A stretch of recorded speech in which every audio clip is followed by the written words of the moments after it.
नमस्कार, आदाब, सत श्री अकाल। हमदर्द टीवी देखने वाले सारे दर्शकों का स्वागत है। प्रोग्राम न्यूज़ एंड व्यूज़ ਵਿੱਚ मैं ਹਾਂ ਤਰਨਜੀਤ ਕੌਰ ਘੁੰਮਣ ਹਾਜ਼ਰ ਹਾਂ ਜੀ ਲੈ ਕੇ ਤੁਹਾਡਾ ਆਪਣਾ ਪ੍ਰੋਗਰਾਮ ਜਿਹਦੇ ਵਿੱਚ ਅੱਜ ਜਿਹੜੀਆਂ ਪ੍ਰਮੁੱਖ ਖਬਰਾਂ ਨੇ ਉਹਨਾਂ ਉੱਤੇ ਅਸੀਂ ਵਿਚਾਰ ਵਟਾਂਦਰਾ ਕਰਾਂਗੇ। ਕਈ ਅਹਿਮ ਮੁੱਦਿਆਂ ਉੱਤੇ ਗੱਲਬਾਤ ਕਰਾਂਗੇ। ਅਮਰੀਕਾ ਵਿੱਚ ਇਸ ਵੇਲੇ ਕਿਸ ਤਰੀਕੇ ਦਾ ਮਾਹੌਲ ਦੇਖਣ ਨੂੰ ਮਿਲ ਰਿਹਾ ਉਹਦੇ ਬਾਰੇ ਗੱਲਬਾਤ ਕਰਾਂਗੇ। ਦੱਸ ਦਈਏ ਕਿ ਅਮਰੀਕਾ ਵਿੱਚ ਇੱਕਾ ਦੁੱਕਾ ਹਿੰਸਾਵਾਂ ਦਾ ਦੌਰ ਭੜਕਣ ਦਾ ਦੌਰ ਜਿਹੜਾ ਸ਼ੁਰੂ ਹੋ ਚੁੱਕਿਆ ਹੈ। ਕਿੱਥੇ ਇਹ ਹਿੰਸਕ ਘਟਨਾਵਾਂ ਵਾਪਰੀਆਂ ਨੇ ਤੇ ਕਿਹੜੇ ਧੜੇ ਵੱਲੋਂ ਕੀਤੀਆਂ ਗਈਆਂ ਨੇ, ਟਰੰਪ ਧੜੇ ਵੱਲੋਂ ਜਾਂ ਫਿਰ ਬਾਈਡਨ ਧੜੇ ਵੱਲੋਂ, ਕੀ ਪੂਰਾ ਮਾਮਲਾ ਹੈ ਇਹਦੇ ਬਾਰੇ ਅਸੀਂ ਗੱਲਬਾਤ ਕਰਾਂਗੇ। ਡੋਨਾਲਡ ਟਰੰਪ ਦੇ ਵੱਲੋਂ ਕੁਝ ਲਾਸੂਟ ਜਿਹੜੇ ਆ ਫਾਈਲ ਕੀਤੇ ਗਏ ਨੇ ਤੇ ਇਹਨਾਂ ਦੇ ਉੱਤੇ ਹੁਣ ਉੱਥੋਂ ਦੀਆਂ ਸਰਕਾਰਾਂ ਦਾ, ਉੱਥੋਂ ਦੇ ਅਦਾਲਤਾਂ ਦਾ ਕੀ ਰਵੱਈਆ ਦੇਖਣ ਨੂੰ ਮਿਲਿਆ ਇਹਦੇ ਉੱਤੇ ਵੀ ਅਸੀਂ ਗੱਲਬਾਤ ਕਰਾਂਗੇ। ਤੇ ਅਮਰੀਕੀ ਚੋਣਾਂ ਹੁਣ किस पासे वालों जांदियां हुई नजर आ रही ने ਇਹਦੇ ਬਾਰੇ ਵੀ ਗੱਲਬਾਤ ਕਰਾਂਗੇ। ਨਾਲ ਦੀ ਨਾਲ ਕੈਨੇਡਾ ਦੀਆਂ ਵੀ ਹੁਣ ਤੱਕ ਦੀਆਂ ਜੋ ਖਾਸ ਸਰਗਰਮੀਆਂ ਦੇਖਣ ਨੂੰ ਮਿਲੀਆਂ ਨੇ ਉਹਦੇ ਉੱਤੇ ਗੱਲਬਾਤ ਕਰਾਂਗੇ ਤੇ ਨਾਲ ਦੇਸ਼ ਦੁਨੀਆ ਯੂਕੇ ਦੇ ਵਿੱਚ ਸਿੱਖਾਂ ਦੇ ਵੱਲੋਂ ਸਰਕਾਰ ਦੇ ਫੈਸਲੇ ਦਾ ਕਿਉਂ ਵਿਰੋਧ ਕੀਤਾ ਜਾ ਰਿਹਾ ਇਹਦੇ ਉੱਤੇ ਵੀ ਗੱਲਬਾਤ ਕਰਾਂਗੇ। ਪਰ ਪ੍ਰੋਗਰਾਮ ਦੀ ਸ਼ੁਰੂਆਤ ਵਿੱਚ ਹਮੇਸ਼ਾ ਦੀ ਤਰ੍ਹਾਂ ਜੁੜ ਲੈਣੇ ਮੇਰੇ ਸਹਿਯੋਗੀ ਮਰਗਿੰਦ ਨਾਚੀ ਨੂੰ ਸਵਾਗਤ ਹੈ ਸਰ। ਤੁਹਾਨੂੰ ਦਰਸ਼ਕਾਂ ਨੂੰ ਸਤਿ ਸ਼੍ਰੀ ਅਕਾਲ ਜੀ, ਆਦਾਬ, नमस्कार।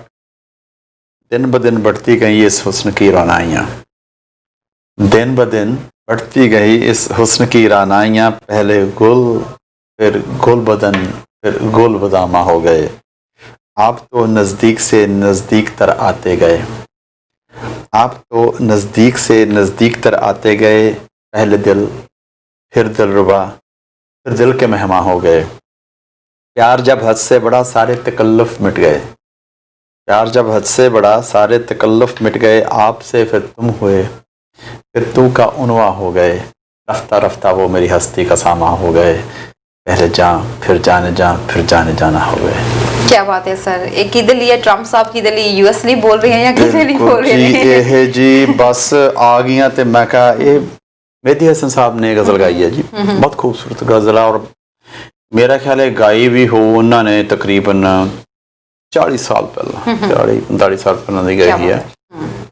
ਸਟਿਲ ਸੁਣਨ ਵਾਲੀ ਗਜ਼ਲ ਅਜੇ ਕਿਤੇ ਲੱਗੀ ਹੋਵੇ ਤਾਂ ਵਰਡਿੰਗ ਬੜੀ ਸੋਹਣੀ ਹੈ। ਮੈਨੂੰ ਇਹਨਾਂ ਦੇ ਜਿਹੜੇ ਹੈਗੇ ਨੇ ਰਾਈਟਰ ਦਾ ਨਹੀਂ ਪਤਾ ਲੱਗ ਸਕਿਆ, ਜੇ ਕੋਈ ਦੱਸ ਸਕਦੇ ਹੋ ਤਾਂ ਸੋ ਨਾਈਸ ਆਫ ਯੂ। ਹਾਂਜੀ, ਖਬਰਾਂ ਤੇ ਬਿਲਕੁਲ ਜੀ, ਖਬਰਾਂ ਦਾ ਸਿਲਸਿਲਾ ਸ਼ੁਰੂ ਕਰਦੇ ਹਾਂ ਸਰ। ਯੂਐਸ ਦੇ ਮਾਹੌਲ ਤੇ ਇਸ ਵਕਤ ਚਰਚਾ ਕਰ ਲਈ ਜਾਵੇ।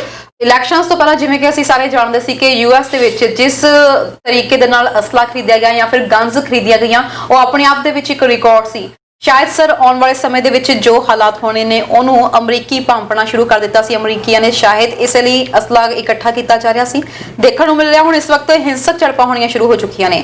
ਨਿਊਯਾਰਕ ਦੀ ਇੱਕ ਖਬਰ, ਨਿਊਯਾਰਕ ਦੀ ਹੁਣੀ ਇੱਕ ਖਬਰ ਸਾਹਮਣੇ ਆਈ ਹੈ ਜਿਹਦੇ ਵਿੱਚ ਬਾਈਡਨ ਧੜੇ ਦੇ ਜਿਹੜੇ ਕੁਝ ਪ੍ਰਦਰਸ਼ਨਕਾਰੀ ਸਨ, ਵੋਟਸ ਨੂੰ ਲੈ ਕੇ ਪ੍ਰਦਰਸ਼ਨ ਹੋਣਾ ਸ਼ੁਰੂ ਹੋਇਆ ਸੀ। ਸਰ ਮਿਸਟਰ ਟਰੰਪ ਨੇ ਕੁਝ ਲਾਸੂਟ ਫਾਈਲ ਕੀਤੇ ਸੀਗੇ ਜਿਹਦੇ ਵਿੱਚ ਕਿਹਾ ਗਿਆ ਕਿ ਜਿੰਨੀ ਦੇਰ ਤੱਕ ਇਲੈਕਸ਼ਨਸ ਦੇ ਦੌਰਾਨ ਟਾਈਮਿੰਗ ਦੇ ਦੌਰਾਨ ਜਿਹੜੀ ਬੈਲਟ ਬਾਕਸ ਪਹੁੰਚ ਚੁੱਕੀਆਂ ਸੀ ਉਹਨਾਂ ਦੀ ਗਿਣਤੀ ਕੀਤੀ ਜਾਵੇ, ਉਸ ਤੋਂ ਬਾਅਦ ਦੀਆਂ ਦੀ ਨਾ ਕੀਤੀ ਜਾਵੇ।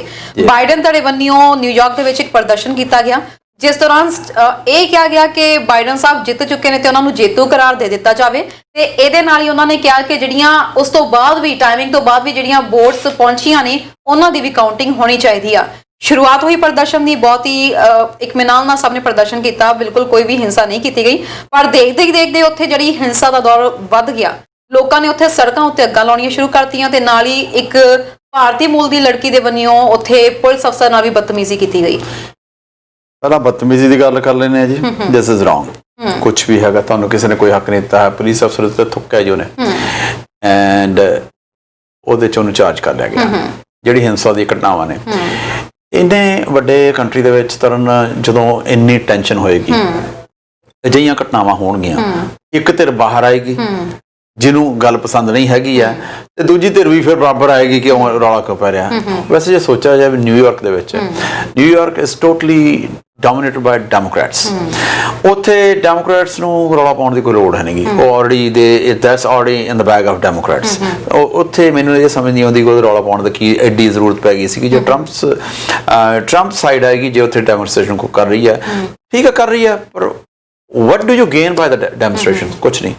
ਜੋ ਜਾਰਜੀਆ ਦੇ ਵਿੱਚ ਵੀ ਇਹ ਗੱਲ ਹੋਈ ਹੈ ਜੀ, ਅਟਲਾਂਟਾ ਜਿੱਥੇ ਜਿਹੜੀ ਜਗ੍ਹਾ ਤੇ ਵੋਟਿੰਗ ਹੋ ਰਹੀ ਸੀਗੀ ਉੱਥੇ ਬਹੁਤ ਸਾਰੇ ਲੋਕ ਜਿਨ੍ਹਾਂ ਦੇ ਕੋਲੇ ਟਰੰਪ ਸਾਹਿਬ ਦੇ ਹੱਕ ਵਾਲੇ ਝੰਡੇ ਚੱਕੇ ਹੋਏ ਸਨ, ਉਹ ਟੋਪੀਆਂ ਪਾਈਆਂ ਹੋਈਆਂ ਸਨ, ਉਹਨਾਂ ਨੇ ਆ ਕੇ ਰਾਤ ਨੂੰ ਮੁਜ਼ਾਹਰਾ ਕੀਤਾ ਔਰ ਬਹੁਤ ਘੱਟ ਸੀਗਾ ਉਸ ਜਗ੍ਹਾ ਦੇ ਉੱਤੇ।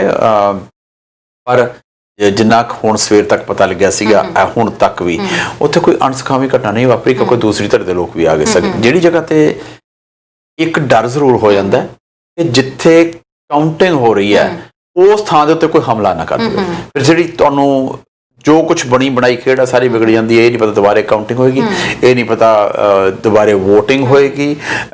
ਜਿਹੜੀ ਇਹ ਟੈਨਸ਼ਨ ਹੈ ਇਹਦਾ ਕਾਰਨ ਮੈਂ ਮੋਸਟਲੀ ਇਹ ਮਿਸਟਰ ਟਰੰਪ ਤੇ ਕਹਾਂਗਾ, ਕਿਉਂਕਿ ਟਰੰਪ ਸਾਹਿਬ ਦੇ ਜਿੰਨੇ ਵੀ ਜੋ ਪੈਟਰੋਲ ਪੀ ਕੇ ਆਪਾਂ ਗੱਲ ਕਰਦੇ ਹੁੰਦੇ ਆ, ਉਹਨਾਂ ਜਿਹੜੇ ਬਿਆਨ ਪੈਟਰੋਲ ਪੀ ਕੇ ਆਉਂਦੇ ਨੇ ਉਹ ਭੜਕਾਊ ਬਿਆਨ ਹੁੰਦੇ ਨੇ, ਔਰ ਉਹਦਾ ਅਸਰ ਨੈਚੁਰਲ ਜਿਹੜੇ ਉਹਦੇ ਸਪੋਰਟਰ ਹੈਗੇ, ਜਿਹੜੇ ਜਿਹਨੂੰ ਕੋਰ ਸਪੋਰਟਰ ਕਹਿੰਦੇ ਆ, ਉਹ ਤੇ ਅਸਰ ਹੁੰਦਾ ਹੈ। ਬਿਲਕੁਲ ਜੀ, ਦੱਸਦੀ ਆਪਣੇ ਦਰਸ਼ਕਾਂ ਨੂੰ ਜਿਹੜੇ ਨਿਊਯਾਰਕ ਦੇ ਵਿੱਚ ਪ੍ਰਦਰਸ਼ਨ ਹੋਏ ਨੇ ਜੀ, ਬਾਈਡਨ ਧੜੇ ਦੇ ਇਸ ਪ੍ਰਦਰਸ਼ਨ ਦੇ ਵਿੱਚ 50 ਲੋਕਾਂ ਨੂੰ ਗ੍ਰਿਫਤਾਰ ਕਰ ਲਿਆ ਗਿਆ। ਇਹਨਾਂ ਦੇ ਵੱਲੋਂ ਸੜਕਾਂ ਦੇ ਉੱਤੇ ਗਲੀਆਂ ਦੇ ਵਿੱਚ ਆਗਜਨੀ ਦੀ ਘਟਨਾ ਕੀਤੀ ਜਾ ਰਹੀ ਸੀ, ਚੀਜ਼ਾਂ ਨੂੰ ਪਬਲਿਕ ਪ੍ਰਾਪਰਟੀ ਨੂੰ ਨੁਕਸਾਨ ਪਹੁੰਚਾਇਆ ਜਾ ਰਿਹਾ ਸੀ, ਤੇ ਜਿਸ ਲੜਕੀ ਨੇ ਉੱਥੇ ਸਥਾਨਕ ਕੌਪ ਦੇ ਉੱਤੇ ਥੁੱਕਣ ਦੀ ਕੋਸ਼ਿਸ਼ ਕੀਤੀ ਆ, ਉਸ ਲੜਕੀ ਨੂੰ ਗ੍ਰਿਫਤਾਰ ਕਰ ਲਿਆ ਗਿਆ। ਉਹਦੇ ਉੱਤੇ 2 ਮਾਮਲੇ ਦਰਜ ਕੀਤੇ ਗਏ ਨੇ। ਉਹਦੀ ਪਛਾਣ ਪੈਂਸਲਵੇਨੀਆ ਵਾਸੀ ਹੋਈ ਹੈ, ਪੈਂਸਲਵੇਨੀਆ ਦੀ 24 ਸਾਲ ਦੀ ਰੂਬੀਨਾ ਸਿੰਘ ਦੇ ਵਜੋਂ ਹੋਈ ਹੈ। ਸਰ ਕੀ ਕਹਿਣਾ ਚਾਹੋਗੇ?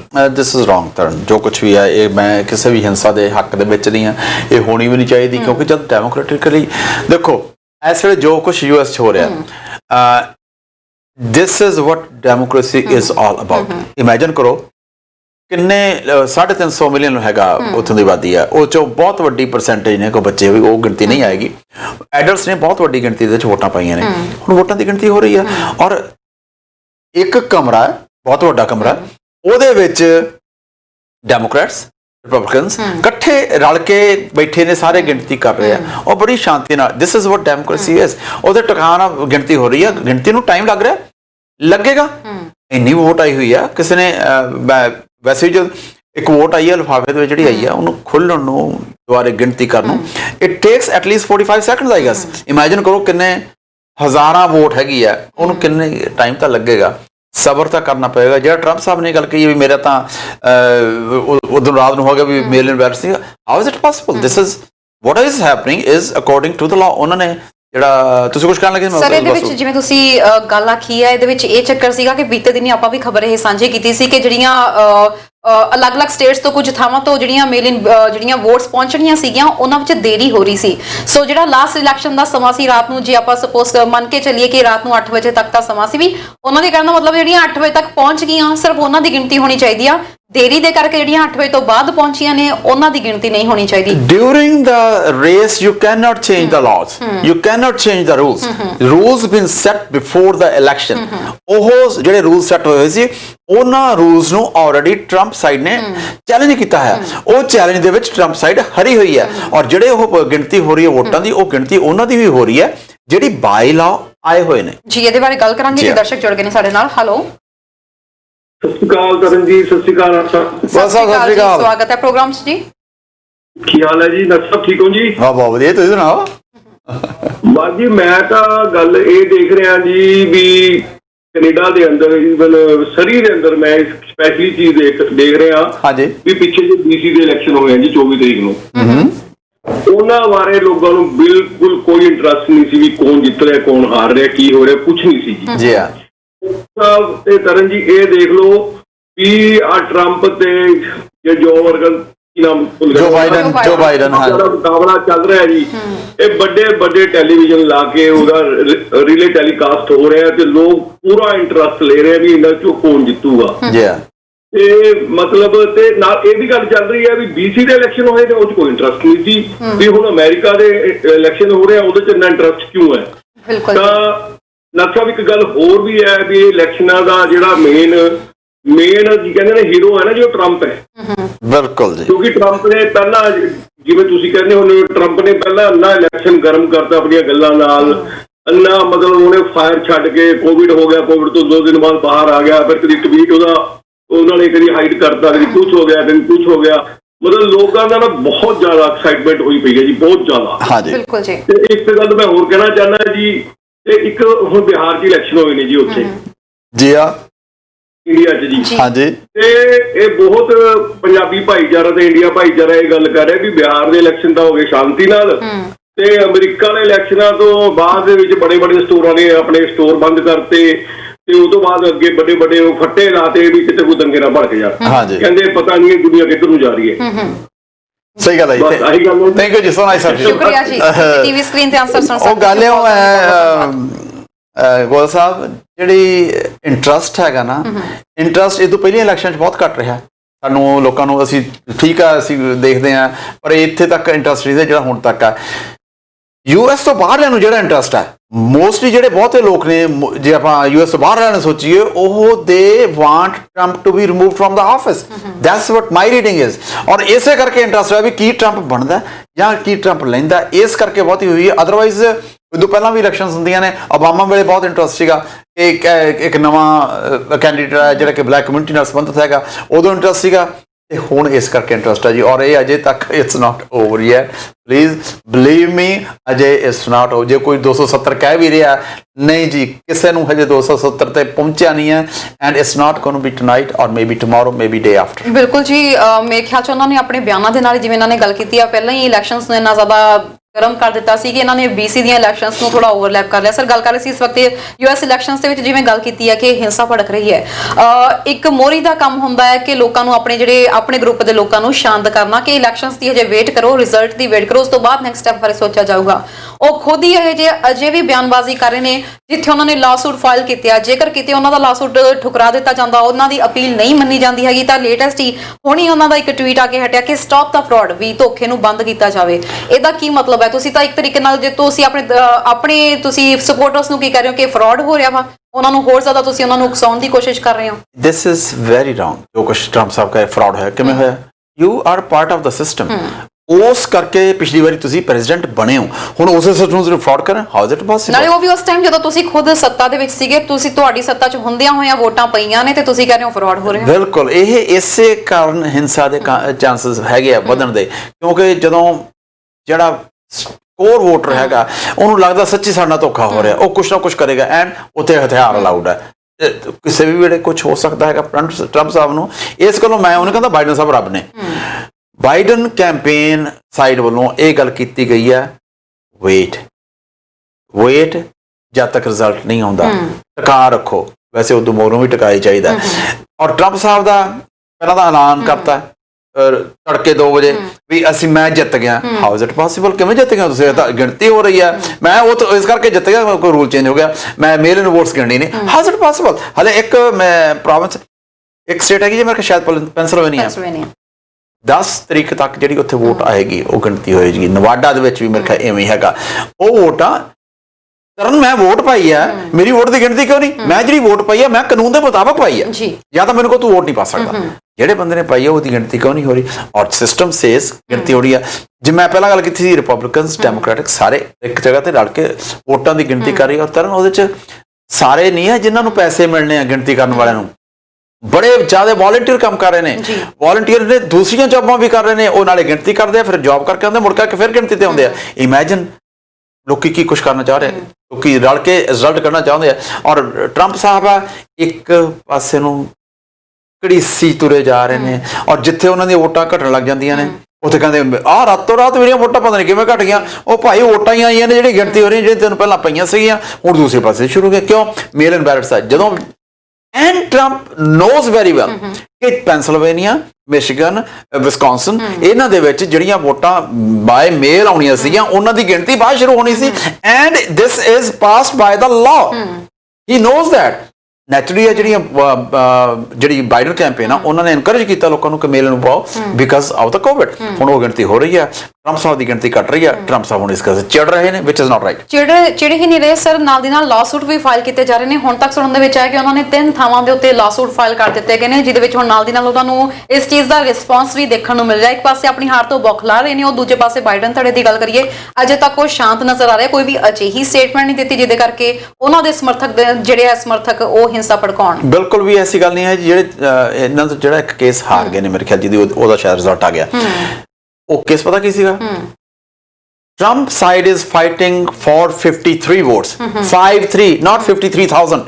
53 ਵੋਟਾਂ ਦੀ ਥੋੜੀ ਲੜਾਈ ਹੋ ਰਹੀ ਹੈ। 53 ਵੋਟਾਂ ਦਾ ਫਰਕ ਤਾਂ ਤੁਸੀਂ ਕੱਢ ਨਹੀਂ ਸਕਦੇ। ਕਿਵੇਂ ਕੱਢਦੇ ਹੋ ਜੋ ਤੁਸੀਂ ਹਜ਼ਾਰਾਂ ਵੋਟਾਂ ਨਾਲ ਹਾਰ ਰਹੇ ਹੋ? ਜਿਹੜੇ ਦੂਸਰੇ ਨੇ ਜਾਣੀ ਦੀ ਇਸ ਲੈਵਲ ਤੱਕ ਮੈਂ ਮਿਸਟਰ ਟਰੰਪ ਹੁਣੀ ਆਏ ਹੋਏ ਨੇ ਵੀ ਕਿਸੇ ਨਾ ਕਿਸੇ ਹਿਸਾਬ ਡਿਲੇ ਕੀਤੀ ਹੈ ਕੁਛ ਨਾ ਕੁਛ ਚੀਜ਼ ਦਾ, which is ਠੀਕ ਹੈ। all sides are allowed to take a legal action, but take a good legal action ਜਿਹਦੇ ਵਿੱਚ ਤੁਹਾਨੂੰ ਪਤਾ ਵੀ ਲੱਗੇ ਸਾਡੇ ਜਿੱਤਨੇ।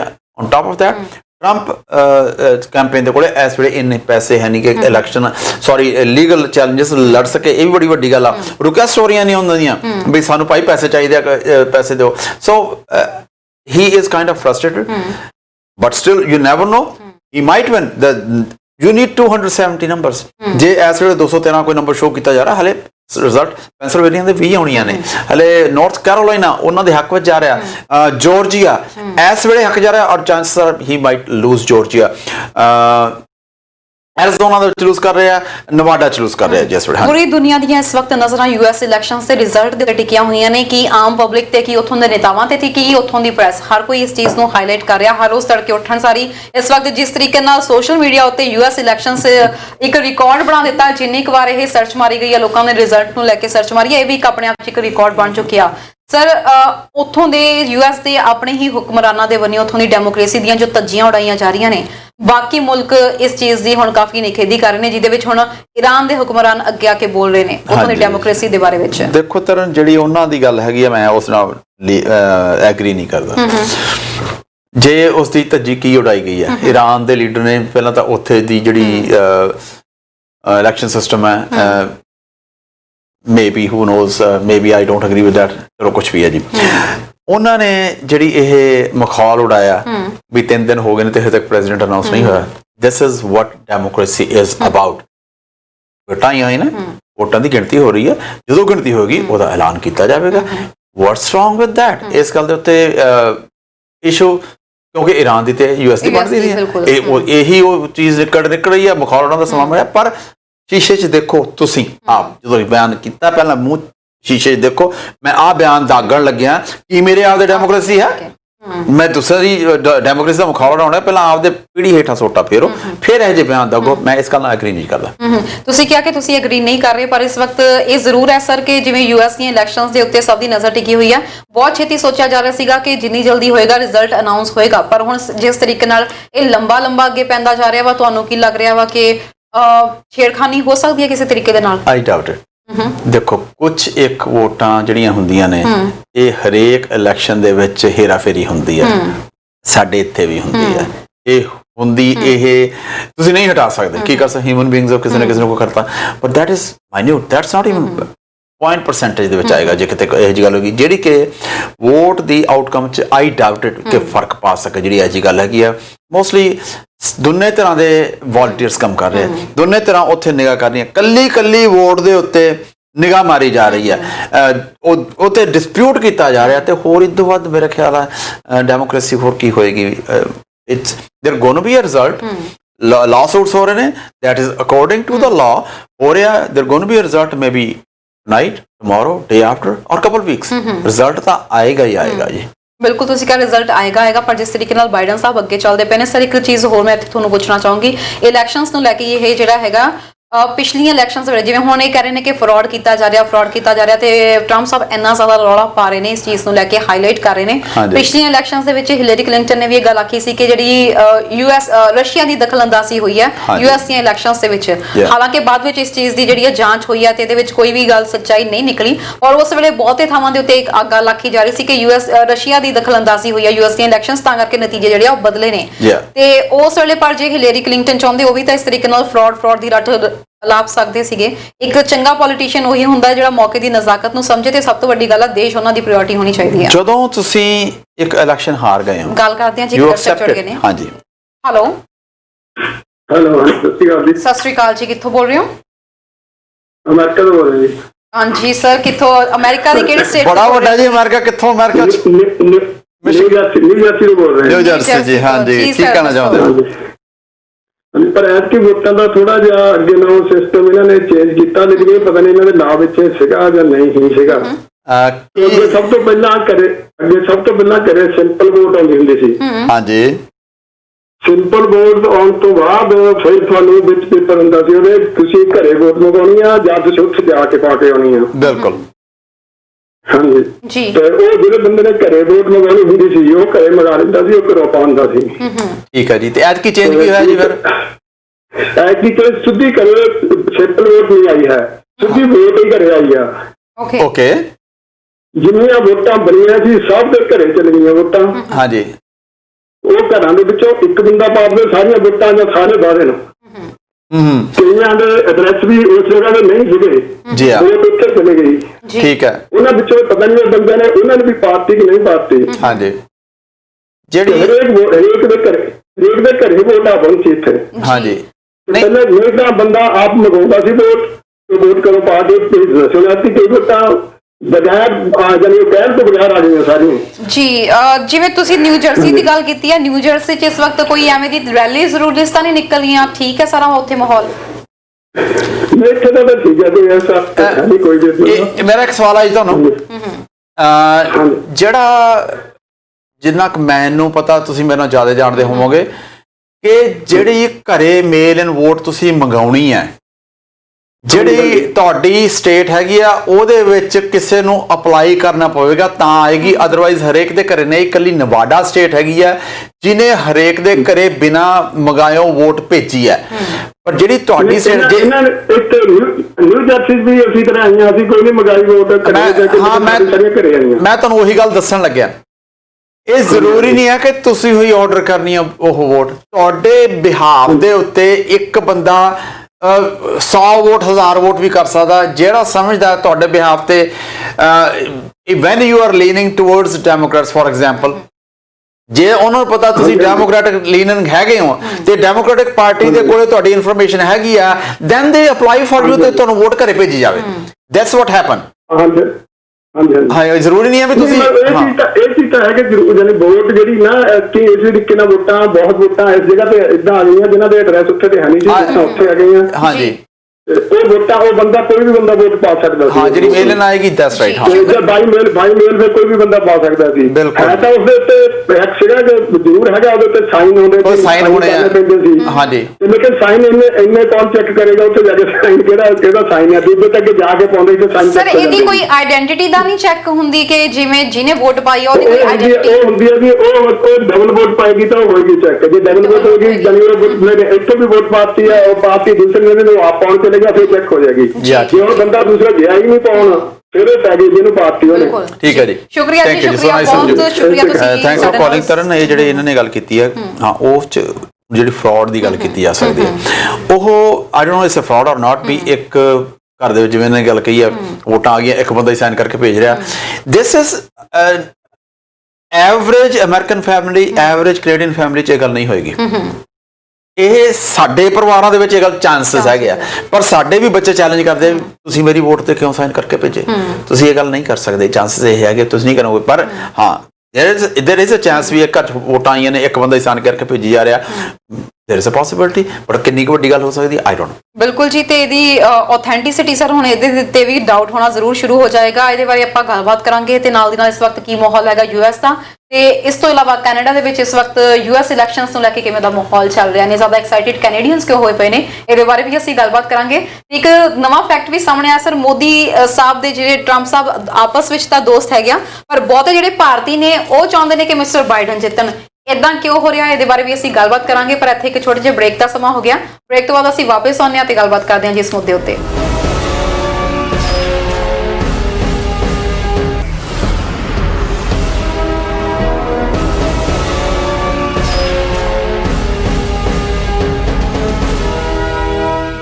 ਕੋਨੇ-ਕੋਨੇ ਵਿੱਚ ਵਸਦੇ ਪੰਜਾਬੀਆਂ ਨੂੰ ਮਹਾਰਾਜਾ ਸਵੀਟਸ ਦੇ ਵੱਲੋਂ ਦੀਵਾਲੀ ਦੀਆਂ ਬਹੁਤ-ਬਹੁਤ ਮੁਬਾਰਕਾਂ। ਤਿਉਹਾਰਾਂ ਦੇ ਮੌਸਮ ਵਿੱਚ ਭਾਰਤੀ ਪਕਵਾਨਾਂ ਅਤੇ ਮਿਠਾਈਆਂ ਨੂੰ ਕਰ ਰਹੇ ਹੋ ਮਿਸ, ਤਾਂ ਹੁਣੇ ਚੁੱਕੋ ਮੋਬਾਈਲ ਅਤੇ ਘੁਮਾਓ ਫੋਨ ਮਹਾਰਾਜਾ ਸਵੀਟਸ ਨੂੰ। ਇੱਥੇ ਤੁਹਾਨੂੰ ਮਿਲਣਗੀਆਂ ਹਰ ਤਰ੍ਹਾਂ ਦੀਆਂ ਮਿਠਾਈਆਂ ਅਤੇ ਪਕਵਾਨ, ਉਹ ਵੀ ਭਾਰਤੀ ਸਵਾਦ ਅਨੁਸਾਰ।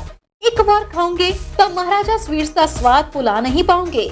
ਸ਼ੁੱਧ ਅਤੇ ਤਾਜ਼ਾ ਮਿਠਾਈਆਂ ਅਤੇ ਪਕਵਾਨਾਂ ਲਈ ਅੱਜ ਹੀ ਪਹੁੰਚੋ ਮਹਾਰਾਜਾ ਸਵੀਟਸ। ਦੀਵਾਲੀ ਦੇ ਦਿਨਾਂ ਲਈ ਕਰਬਸਾਈਡ ਪਿਕਅਪ ਅਵੇਲੇਬਲ। ਕਰਬਸਾਈਡ ਪਿਕਅਪ ਲਈ ਫੋਨ ਨੰਬਰ ਨੋਟ ਕਰ ਲਵੋ 6462493046। Address Maharaja sweets, Jackson heights, New York. Phone 7185052680।